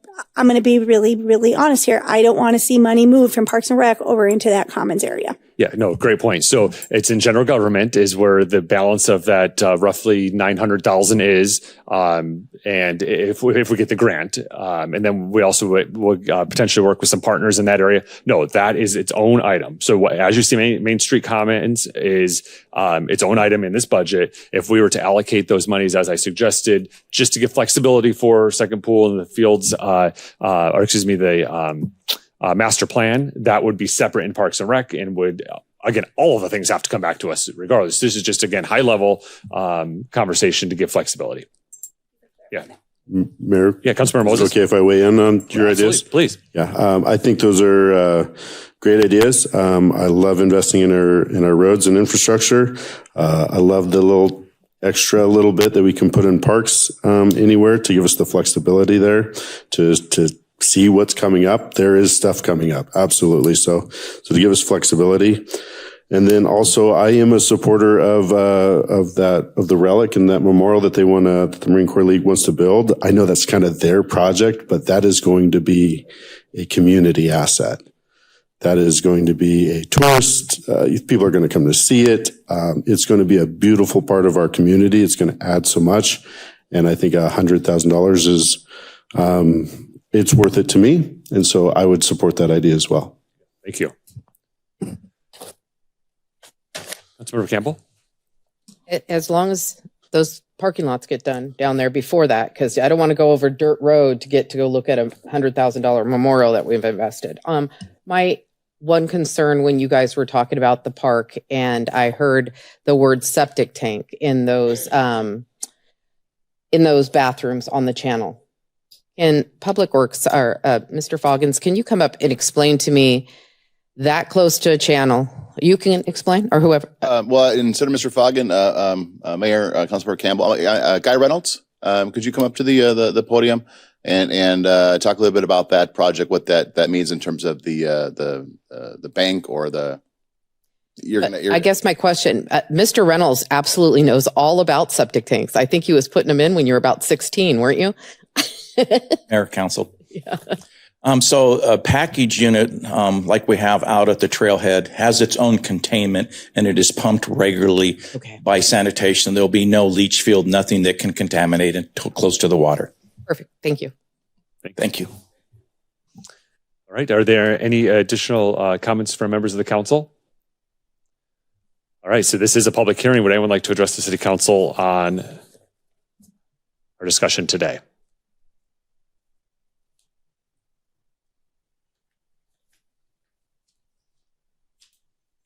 Good afternoon, Mayor, City Council, and manager, and all you, everyone. Thank you. You guys are amazing. Like, wow. I think I went to one budget session last year. I don't remember, or if I just watched them all online. But there's a lot of work involved in being in city government, and it's really confusing. Like, what is a work session? That actually is my first question. What is a work session? Yeah, this happens to be a work session. So it's where we might take one topic and talk it through. So you pick a topic and you talk through that topic, and that involves the city as well? We are the city. Right. Yeah. But yeah. Oh, the citizens? Yes. It's everything we do is open to the public. Yes. Right. So it would be more encouraging if you had more citizens here to ask questions if they had concerns. When I'm really sorry, but when Councilmember Moses says he doesn't think that a work session is necessary for the pool, it sounds to me like it would be necessary for the pool and it would be helpful. I have no idea, because if you you're asking for input from citizens, but then saying that you don't think input from citizens isn't. Can I clarify my comments there? Thank you. Because it wasn't clear. Curious. It wouldn't be necessary unless the people who are going to donate all that money that was discussed were there with the checkbooks saying, yes, we're going to donate the money. And then we can have a discussion about where do we want it? How much do we want to spend? All of that kind of stuff. So I wanted to make sure that it wasn't a room like this. You know what I mean? I wanted to make sure that those players who are willing to donate all that money were actually going to be there and part of the conversation too. So I'm willing to have it, but only if that happens. Isn't that the point of a work session? Yeah. So do you have any other comments or feedback, Ms. Toy? Okay, so after a work session happens and the things are discussed, what's the next step? It would depend on the direction that council gives based on that work session, but it would come to a future, if there's action, it would come to a future agenda at a future meeting for us to vote on. So so today you get direction, and then later you have to have votes on the direction that you're giving today. For today's particular work session, but it might be different for a different type of work session. Okay, and then after that, that's with the budget. Then when you're doing amendments or code enforcement changes, that's a whole nother process, correct? Yeah, that's my question. Is code enforcement those are different processes.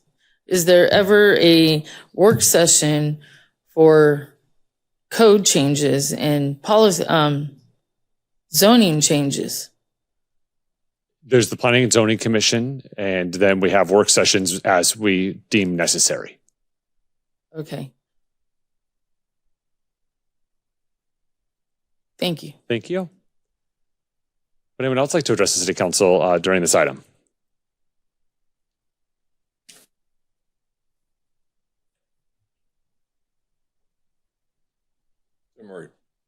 I apologize. I've been AWOL for the past couple of meetings, but it's more fun up in Vegas at times, or Washington, D.C., I guess, right? Congratulations on the roads. Progress always creates problems, right? You want to make it better, but to get it better, sometimes there's people that get upset about it, but good job. I mean, I've been around town. The surfacing material you're using is quite interesting. I think in my career in the past, I've been a plant engineer, and roads are always a tough thing to take care of, but you've done a great job. I mean, I really like the way it's done, the way it's been managed. And so to whoever ran that project and the fact that all of you approved it, it's the right thing to do. It'll extend the life of the road for a long time. And it's tough out here, like it is in New England, right? Ice and snow. The other thing too is I'm glad to see that the lighting improvements for Rotary Park are somewhere. That's kind of like a pet project of mine. I brought it up to you last year after the season was over. Still tough down there. Kids play. But I'm glad I didn't see it here. I'm like, what did it do to get dropped or fumbled or whatever? But I'm glad to see it's moving forward because I think it's important. We're doing all this great stuff in this community. And the biggest asset we have is children, right? Because we're going to be gone sometime and they're going to be sitting up here and remembering what you all did for them. So I thank you. Appreciate it. Thank you. Would anyone else like to address the City Council? All right, seeing none, we'll go ahead and close the public hearing. Again, to my colleagues, thank you for the conversation today. And to the city team, thank you so much for all of the work you've done. Mr. Knudsen, do you have some closing comments? Maybe more than closing comments. So I need staff needs clear direction. So and there's sometimes there's confusion in terms of conversations that take place. But staff needs clear direction. I need a consensus coming from council on what we're going to do with regard to the CIP. Outdoor pool on hold for now. The conversations are coming. We did have planned to come to the very next council meeting with a design and those conversations. We're not going to do that. Right now we're on hold for the outdoor pool, the $2.5 million as funded in next fiscal year. These are things that I think I have consensus coming from. So we talked about Station 7. We talked about identifying some dollars for that as part of this project. I think I heard consensus for we want to tie it to the Parks Master Plan. If council approves that, that'll be coming on the May 15th meeting for a budget request to do a Parks Master Plan. And then we want to tie some future dollars now to a future ball fields in Lake Havasu City. So this is a number that we're going to kind of pick out of thin air a little bit. So when we come back in terms of like, are we under budget, over budget, all the rest? This is a number that we're going to have a placeholder for dollars for a future project. So if we come in under or over budget, we're just putting dollars in the CIP for that. Just so we're clear, because some of those conversations of what's that? They're going to hold it. If we're over budget, then we'll get rid of Jess. I understand. We talked about maybe $5 million for roads. We talked about those things. I think lights. I heard at Sarah Park. I heard maybe lights at Sarah and Rotary Park or something. Again, I think this is where I got consensus from council. So if Mayor, please tell me otherwise. Council, please tell me otherwise if that's the case. Where I still need clarification coming from council on 3 items. I need to know about the splash pad. I need to know about the channel restrooms. Again, just consensus from council in general direction. We can come back. We're not deciding everything right now, but head nods of like keep on talking about it, or this is the worst thing, worst idea ever. Let's stop talking about it. And then the PD training facility that we're talking about for training and for increasing skill sets for our law enforcement professionals. So splash pad, channel restrooms, PD training facility. Do we have consensus on leaving or removing those items or something completely different from the CIP? Yeah, so Mr. Knudsen, I'll start with those three items. Again, I mentioned earlier that this is an opportunity for us to have a vision and a goal in this spending plan. And so really what we're talking about today is not, yes, I'm voting for a splash pad, or no, I'm not voting for a splash pad, or I am voting for bathrooms, or I'm not voting for bathrooms. This is a discussion that gives us the flexibility to keep the conversation moving forward in the place that it's programmed. So the splash pad, as I understand it, everything that is being invested right now from the ADA improvements is all grant funded. When the splash pad opened in Bullhead City, my phone went off the charts with the amount of people calling saying, how come we don't have one? Why don't we have one? Why don't we have one? We had citizens driving up to Bullhead City to use their splash pad. I think it's really wanted and by our citizens. So I would say, yes, let's keep having that conversation. Does it mean that we're saying, yes, it's approved for this number? No, we have money in the budget so that we can then have a conversation with the community, have the stakeholders and the users come forward. But it was unbelievable, the response that I received. Channel restrooms, you all know I've been advocating since 2014 for channel restrooms at these very budget meetings. Channel is used so heavily. If you're down there at 5 a.m, there are walkers and runners from that time until about 10 p.m. of just recreational fitness uses. Then there's the folks that use the channel for recreation on the water.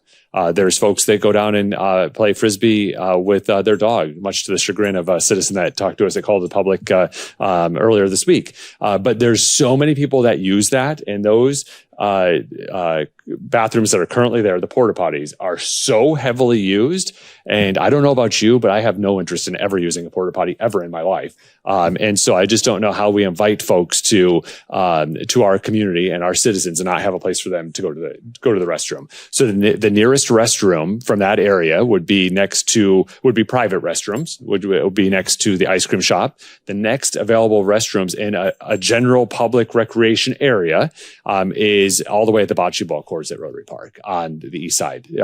For $355,000 in the way that Mr. Reynolds presented it, I think is more than necessary. And if we just add up the cost that we spend on the porta potties a year, I think we'll have a return on investment very, very quickly on these restrooms. And also, it's a point of pride for our community. So we literally, as citizens, are going down and recreating, and we say, excuse me, I need to go use the porta potty instead of using a regular restroom facility. So I fully support that. PD training facility, I support the conversation. The first I learned about what it even was when Chief gave us a description. We want to have our team members, we talk a lot about making sure we recruit and that we support public safety.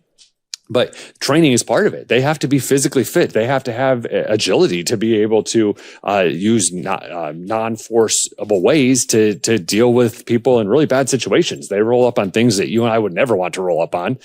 So would I vote yes or no? I don't know. But from what Chief told me, conceptually, it makes sense. It's far enough out in our CIP budget that I think it's worth the conversation to keep it alive. It also, just from an efficiency standpoint, I mean, it was so efficient before this building was built, or this building was occupied by us, where our city attorney's office and prosecutors had to go all the way across town to the courthouse and every day, all day. And then the court personnel would have to come over here. Now we just walk across the parking lot. So I think it's worth having the conversation. I mean, can you imagine, when you break things up, and so we're doing classroom instruction in the classroom for our PD, training them. And then we say, okay, we'll see you in 15 minutes over on Pima. I mean, just so inefficient. And the Pima building is not that.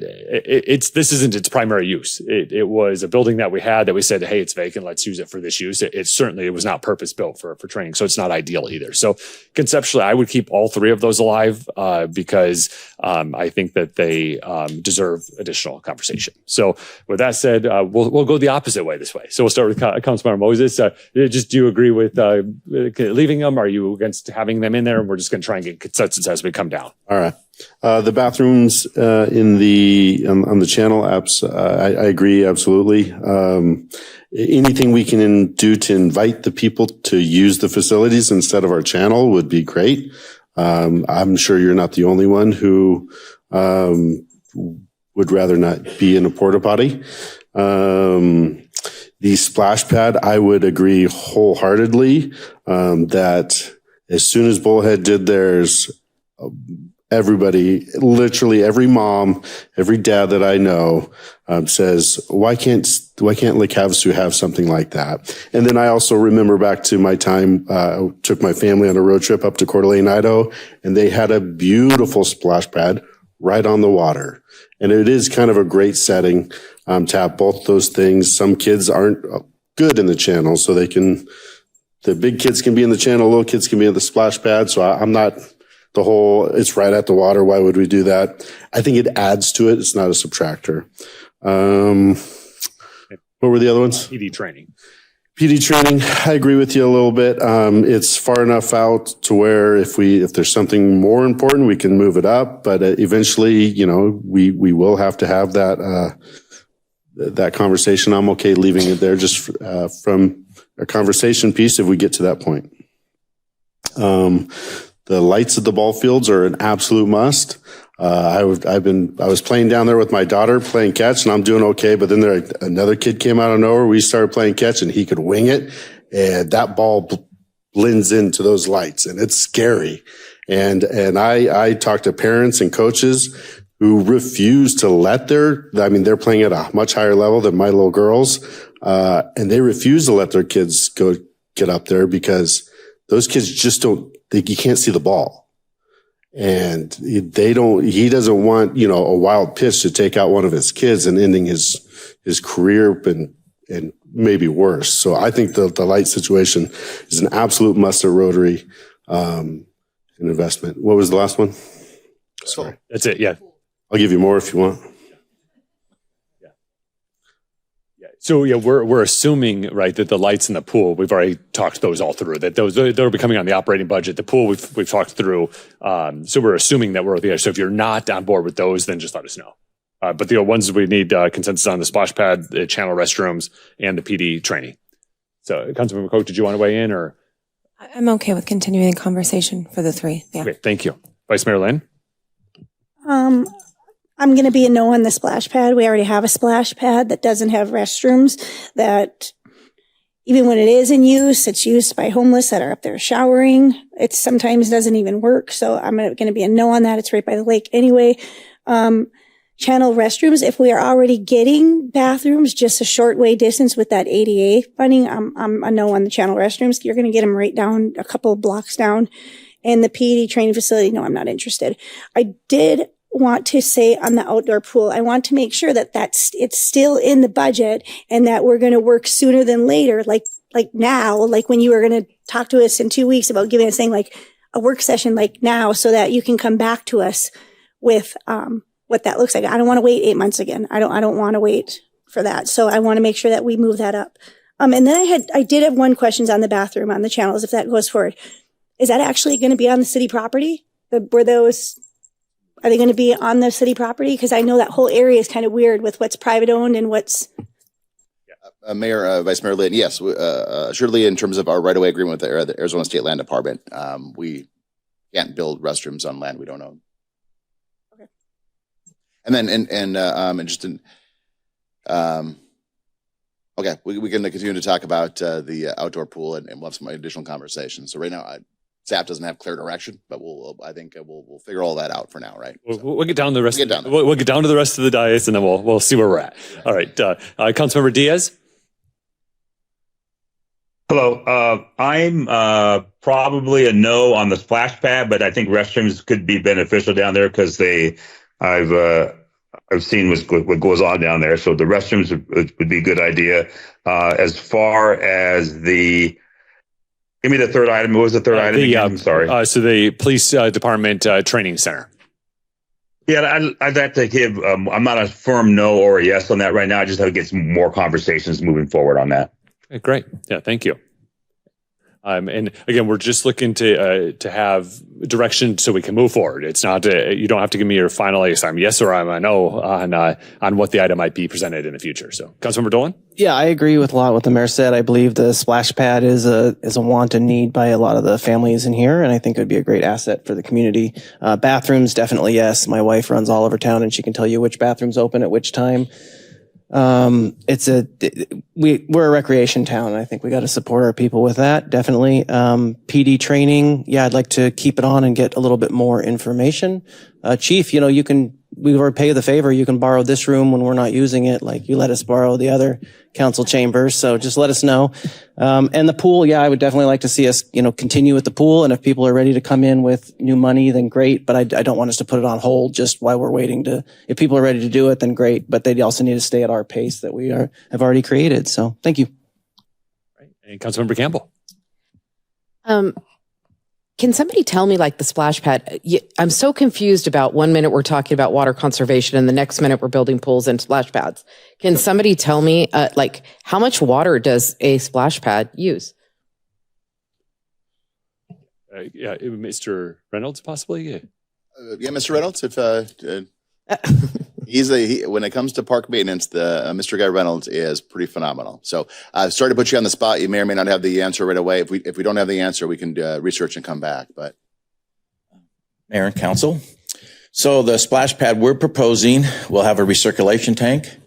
So all the water that's used on site will be treated and recycled. So you have a lot less mitigation with it, losing it. You'll have some evaporation, but it's a pretty decent system. The last one in my tenure, I built the same type of system, and we were really surprised we didn't have as much waste, and we did not have a big turnover of water. You do lose some when you backwash the filters, but it is a pretty sound system. Thank you. I appreciate that because that's the conversation that people are going to have out there. And again, evaporation rate, as we know, especially in Havasu, is probably pretty huge, but I just needed to know that. I don't think that's a priority right now. I don't. I think water mains are a priority. So kind of like needs and wants. We hear about that all the time, needs and wants. That to me is a want. So also when it comes to the bathrooms, I can see that for sure. I remember when they shut all the bathrooms down during COVID and my husband and I are walking around. I'm sorry to tell you where he went, but it should have, we should have had all those bathrooms open. Okay. Some of these old men, they go to the bathroom a lot more than they should. All right. I was kidding, the most of us ladies. What I want to say about moving the pool forward is in 2 weeks, if you, the pool, the PD. I'm willing to look at that conversation. Like you said, I would like to see which direction that's going financially, where we're at after all of these expenses. Because as I'm seeing, there's a lot. I'm more worried about our overall where we're going to maintain. So in 2 or 3 years from now, we might be able to know what that looks like. And if we continue to be as liquid and fluid as, our accounts look good and that's good. That's good. I don't mind spending the money if we have the money in the bank, but if we have to start asking for tax dollars, then I'm really concerned. As for the pool, I gave you an idea. The staff told us that they could get a 25 by 25 in that area. What I'm asking is there's a lot better engineers in this city right now. And I did that within a minute or two. I would like in 2 weeks to confirm the fact, will a pool really fit in that place? Give me a plot plan. I want to see a site plan on seeing if a real pool would fit there. Whoever gave us that okay, that would work there. I'd like to know how they came to that and what it looks like on a site plan. That's all. And could we get the site plan in 2 weeks? Because we're going to need that. Because if that pool is not going to fit in the aquatic center, not even a 25 by 25, I think we need to know that immediately. And then we're in a different situation. So that's my direction, is to move forward. I want to see a site plan on how a 25 by 25 or a 25 by 50 meter pool fits in that location, what it looks like. Thank you. Thank you. All right. So I'll summarize on the direction of the council is that the splash pad, the channel restrooms, and the PD training facility continue to stay in the budget as programmed where they're at for future discussions. When it comes to the pool, there still is not clarity on that. So as we go through, we all want to keep the things we are clear on and that we know is $2.5 million is going to stay in this budget funded for this year.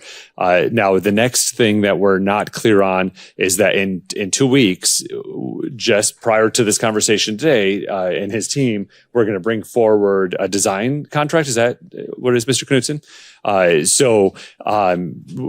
We talked now then during this discussion, we talked about pumping the brakes on that. And now when we went through consensus, it doesn't seem like we really want to pump the brakes. We want to still have that design contract come before us in 2 weeks. No. Mr. Mayor, can I add something? Yes, Councilmember Diaz. What I'm hearing is we want to not pump the brakes, but we want to move forward quickly with a work session and get all the stakeholders and possible partners in the room. And so I think we should get that scheduled and move forward. And I will commit to being on that call where I'm doing it now. That's what I hear. I'm hearing. I hope I'm hearing something differently. Yeah, so that's what we're trying to figure out right now is that all of us are saying just a little bit different. So that's why I just want to make sure that we're really clear what it is we want to do. Mayor, I was not asking for a design contract. I was asking for a simple site plan. That means it's really super simple. No, I know. Based on our Tuesday meeting, though, the city manager and his team were coming forward with a design contract in our next council meeting for our consideration because at that time it was full speed ahead. Today's conversation now was let's pump the brakes a little bit. Let's explore a site plan. Let's see if it fits. There's no right thing or wrong thing. I'm just telling you how it was. So what is it that we want to do? We just have to make sure that Mr. Knudsen and his team know exactly what the council is expecting. So we can have we could have a work session. We have to be a little bit careful from my perspective that we don't exhaust our citizen engagement on this issue. So we've had discussion yesterday or 2 days ago. We've had discussion today. We then would have a special work session for this, and then we can then come back at a subsequent meeting to have the design contract based on whatever it is we talk about. So we just have to give direction. That's all. Mayor? We'll start with Councilmember Moses, then go to Vice Mayor Lynn. Is that okay? Yes. I'll sit through any work session you guys want to sit through, and I'll weigh in absolutely 100%. But will you do me a favor beforehand?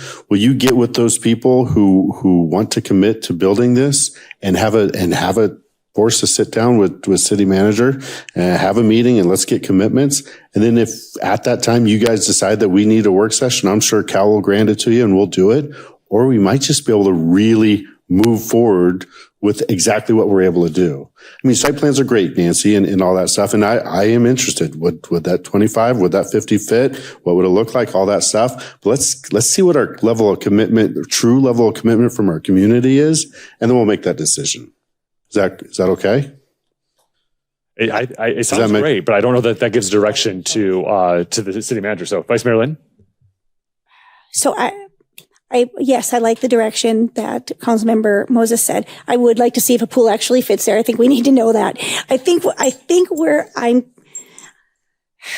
going to be quite honest here, I had a meeting just last week on where we were in the direction of this pool. And and at that meeting, I was not told that there's plans that are going to be put in front of us in 2 weeks. So I'm happy if that was the direction, but literally I just had a meeting and that was not ever presented to me that we had that. So now all of a sudden 2 weeks later, we have that. I don't know how that came to be, but I don't want to. I'll let you know. So you had that meeting on Friday.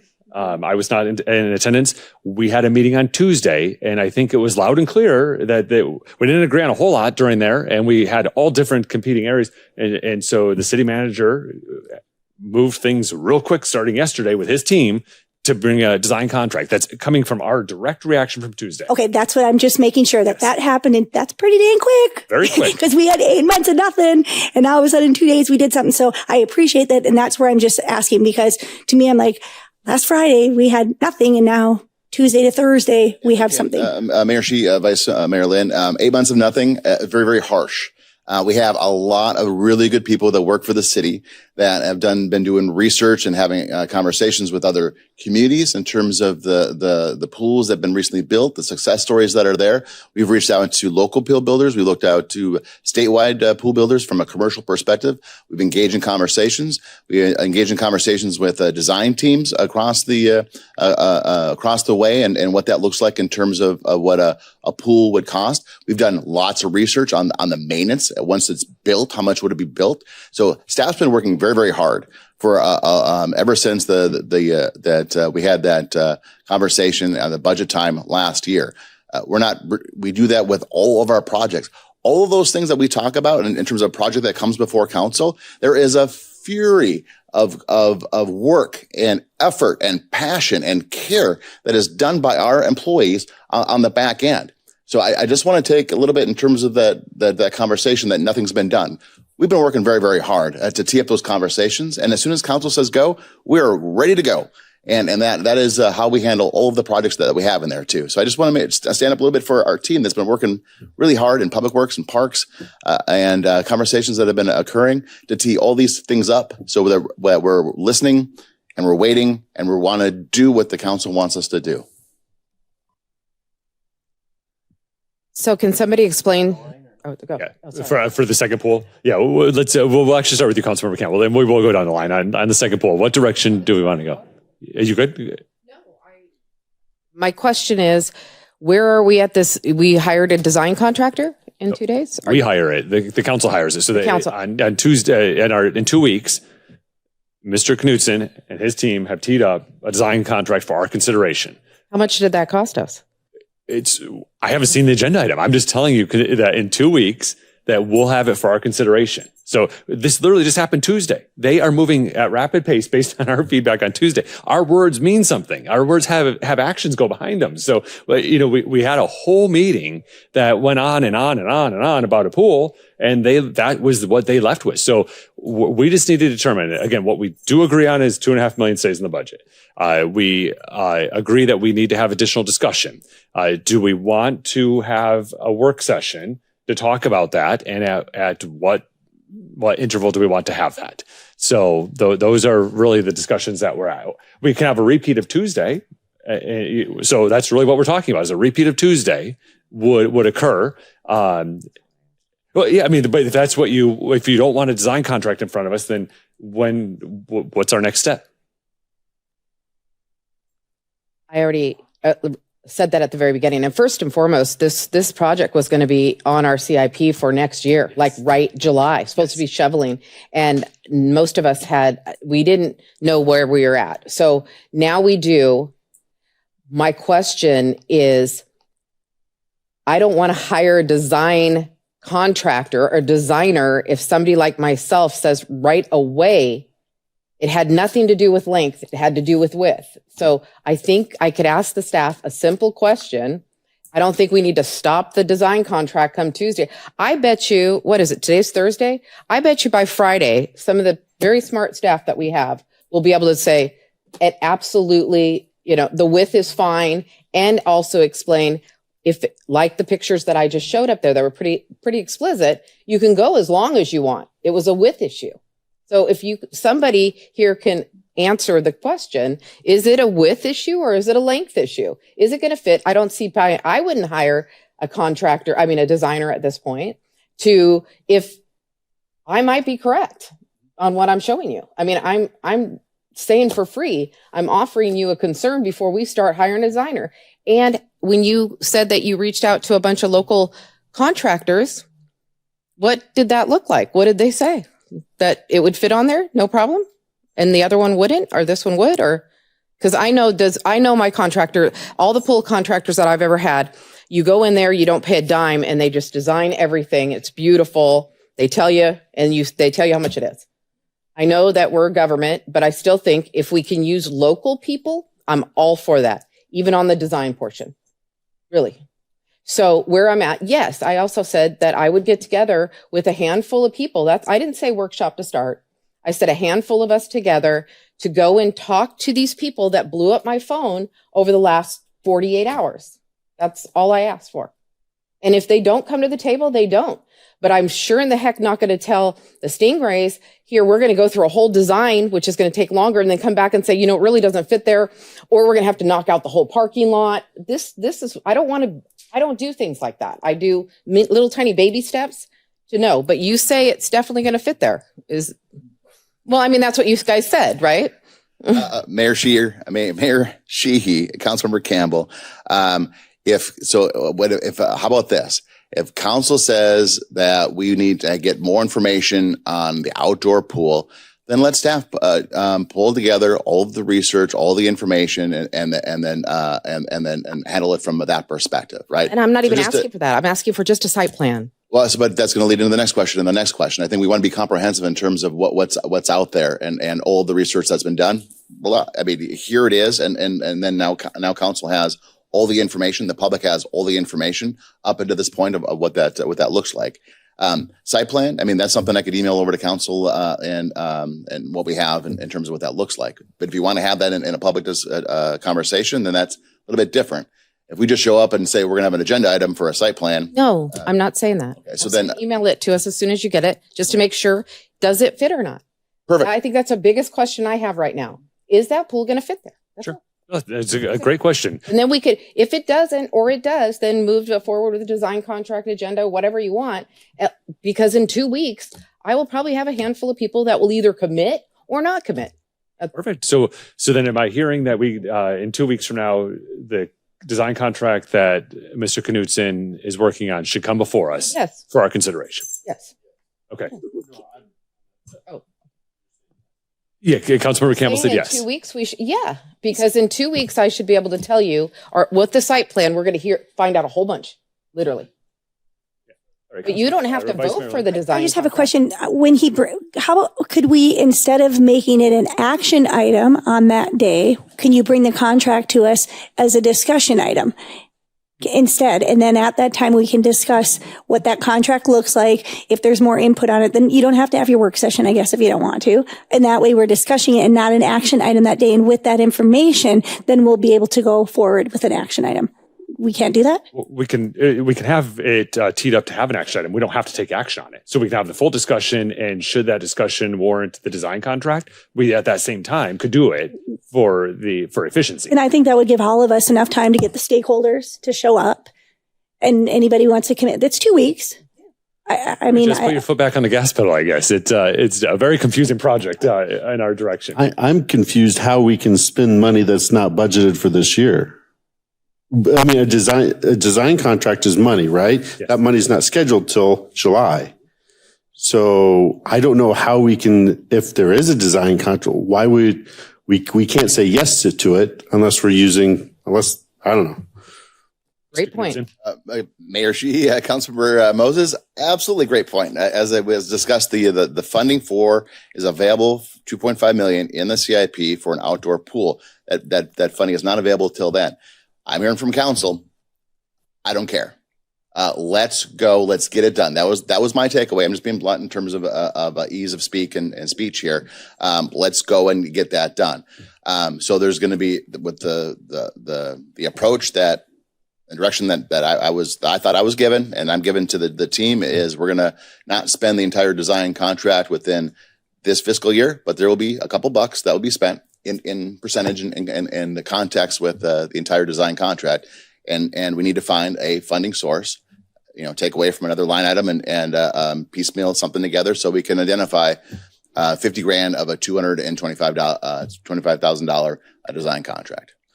There's a whole lot more coming, but that's just big round numbers and all the rest too. So I'm putting that out there as well too. But if you want to spend in context dollars in this fiscal year to start the process as soon as possible on come July 1st, then that was my takeaway. How much did you say that design contract's going to be? You don't know yet? Or did you say 225,000 or something? That's insane. That's a lot. That's out of line, I think, again, but we're good at that. Mr. Mayor, I think we're jumping around a lot, and I'm trying to remember, and we watched a great video the other day about what we said, and we said that we want to have this teed up, ready to go in the 25-26 budget, which sounds what staff has been doing. my wife and I have this thing when I get frustrated and mad that I can't find something or there's something in the fridge that I can't find and it's supposed to be there. The rule is just because I can't see it doesn't mean it's not right where it is.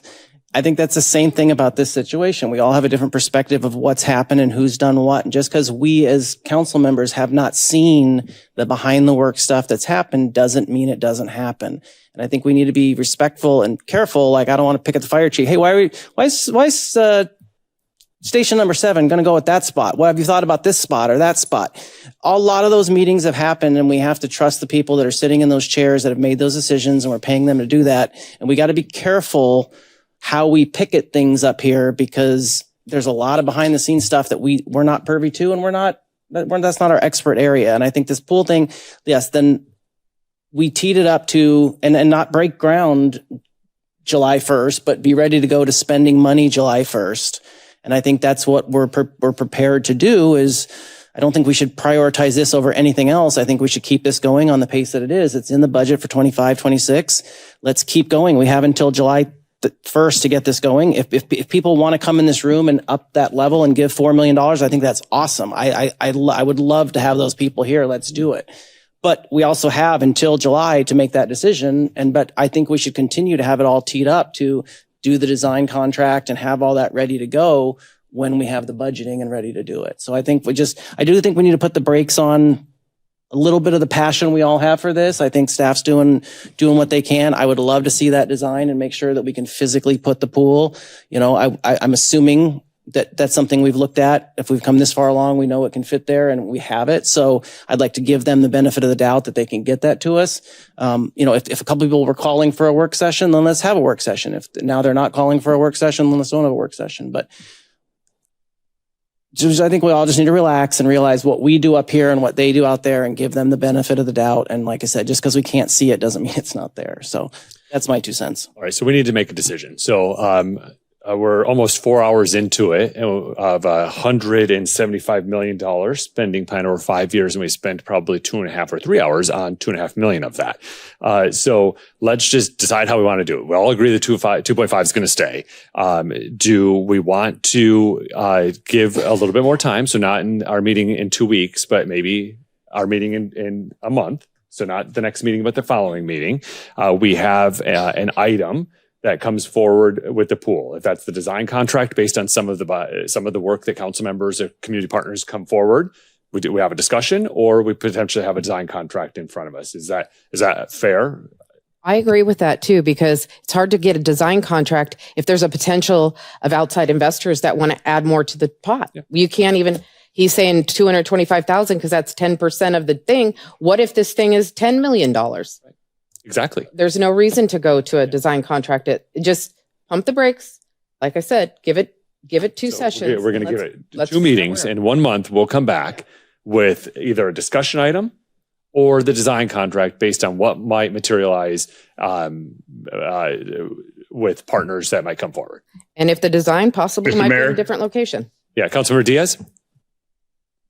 Yeah, and I don't want to add too much to this great conversation we're having because we have been on the phone a long time. But I was also in that meeting on Friday with Vice Mayor Lynn, and I walked away with that same thought. In fact, I brought up the question in the meeting, what have we done about this pool based on what I heard back on June 11th of 2024. And I walked away that we just had that money parked there and nothing has been done. But this is a perfect example. And Mr. Knutson, I agree 100% with you. You don't have to defend your staff if you're doing the work. And if we're maybe this is a great lesson to learn, but maybe during even the city manager's report, we get less, and I don't want to sound harsh here, don't take this wrong, we get less social calendar stuff and more like what is going on behind the scenes, so that not only the city council knows that what you guys are doing, but the citizens know what you guys are doing.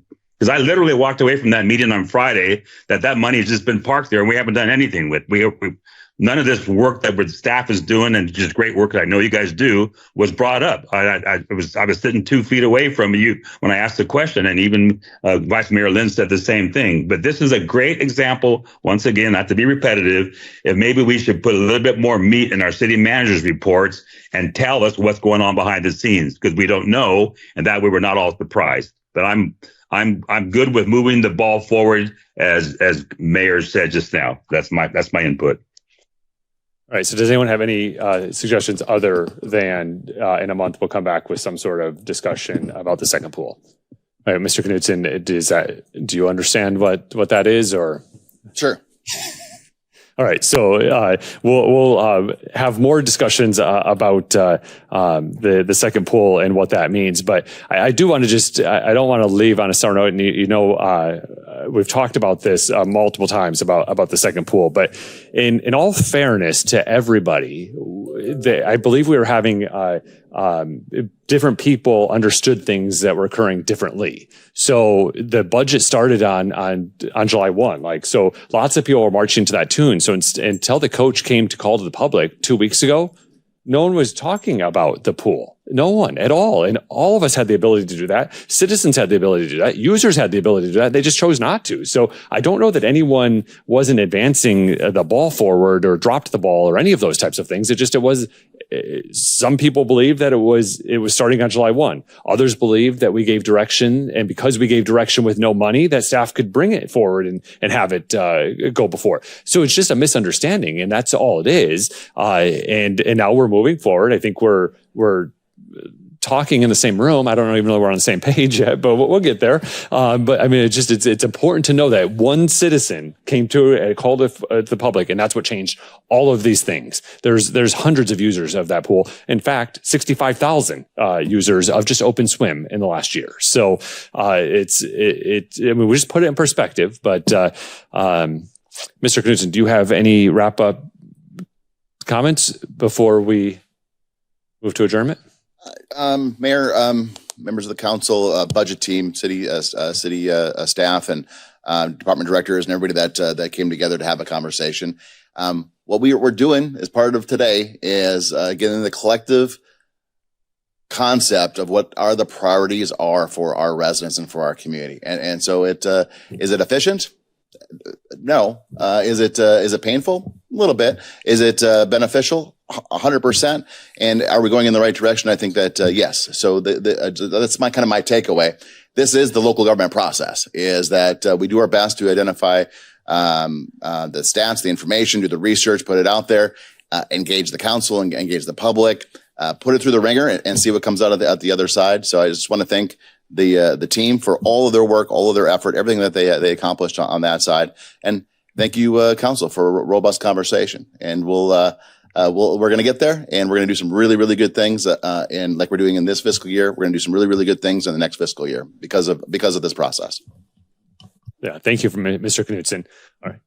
I wanted to say too that, I mean, they have a lot of projects out there and not a lot of project managers as well. And I'm aware of that. And Mr. Knutson told me that even yesterday, the number of projects going. So, again, if it looks like we're going after them and why didn't you do this, that really wasn't our intention. Again, I was out of most of the discussions because I wasn't for it, but I've changed my mind so many times up here in the dais. So first and foremost, I know how many projects you guys have. I don't know how you do it, and 18 people on the street department and the number of staff that you have to deal with. So again, I apologize if anybody felt like their feelings were being attacked, but up here we were really just kind of concerned, especially if we're supposed to put this in the budget ASAP, 2.5, literally July, and no vision up here for me anyways, or direction. Thank you. All right. Are there any last comments from members of the council? All right. Again, thank you for the good conversation. Thank you to the city team. We really do appreciate it. We are adjourned. We'll see you next time.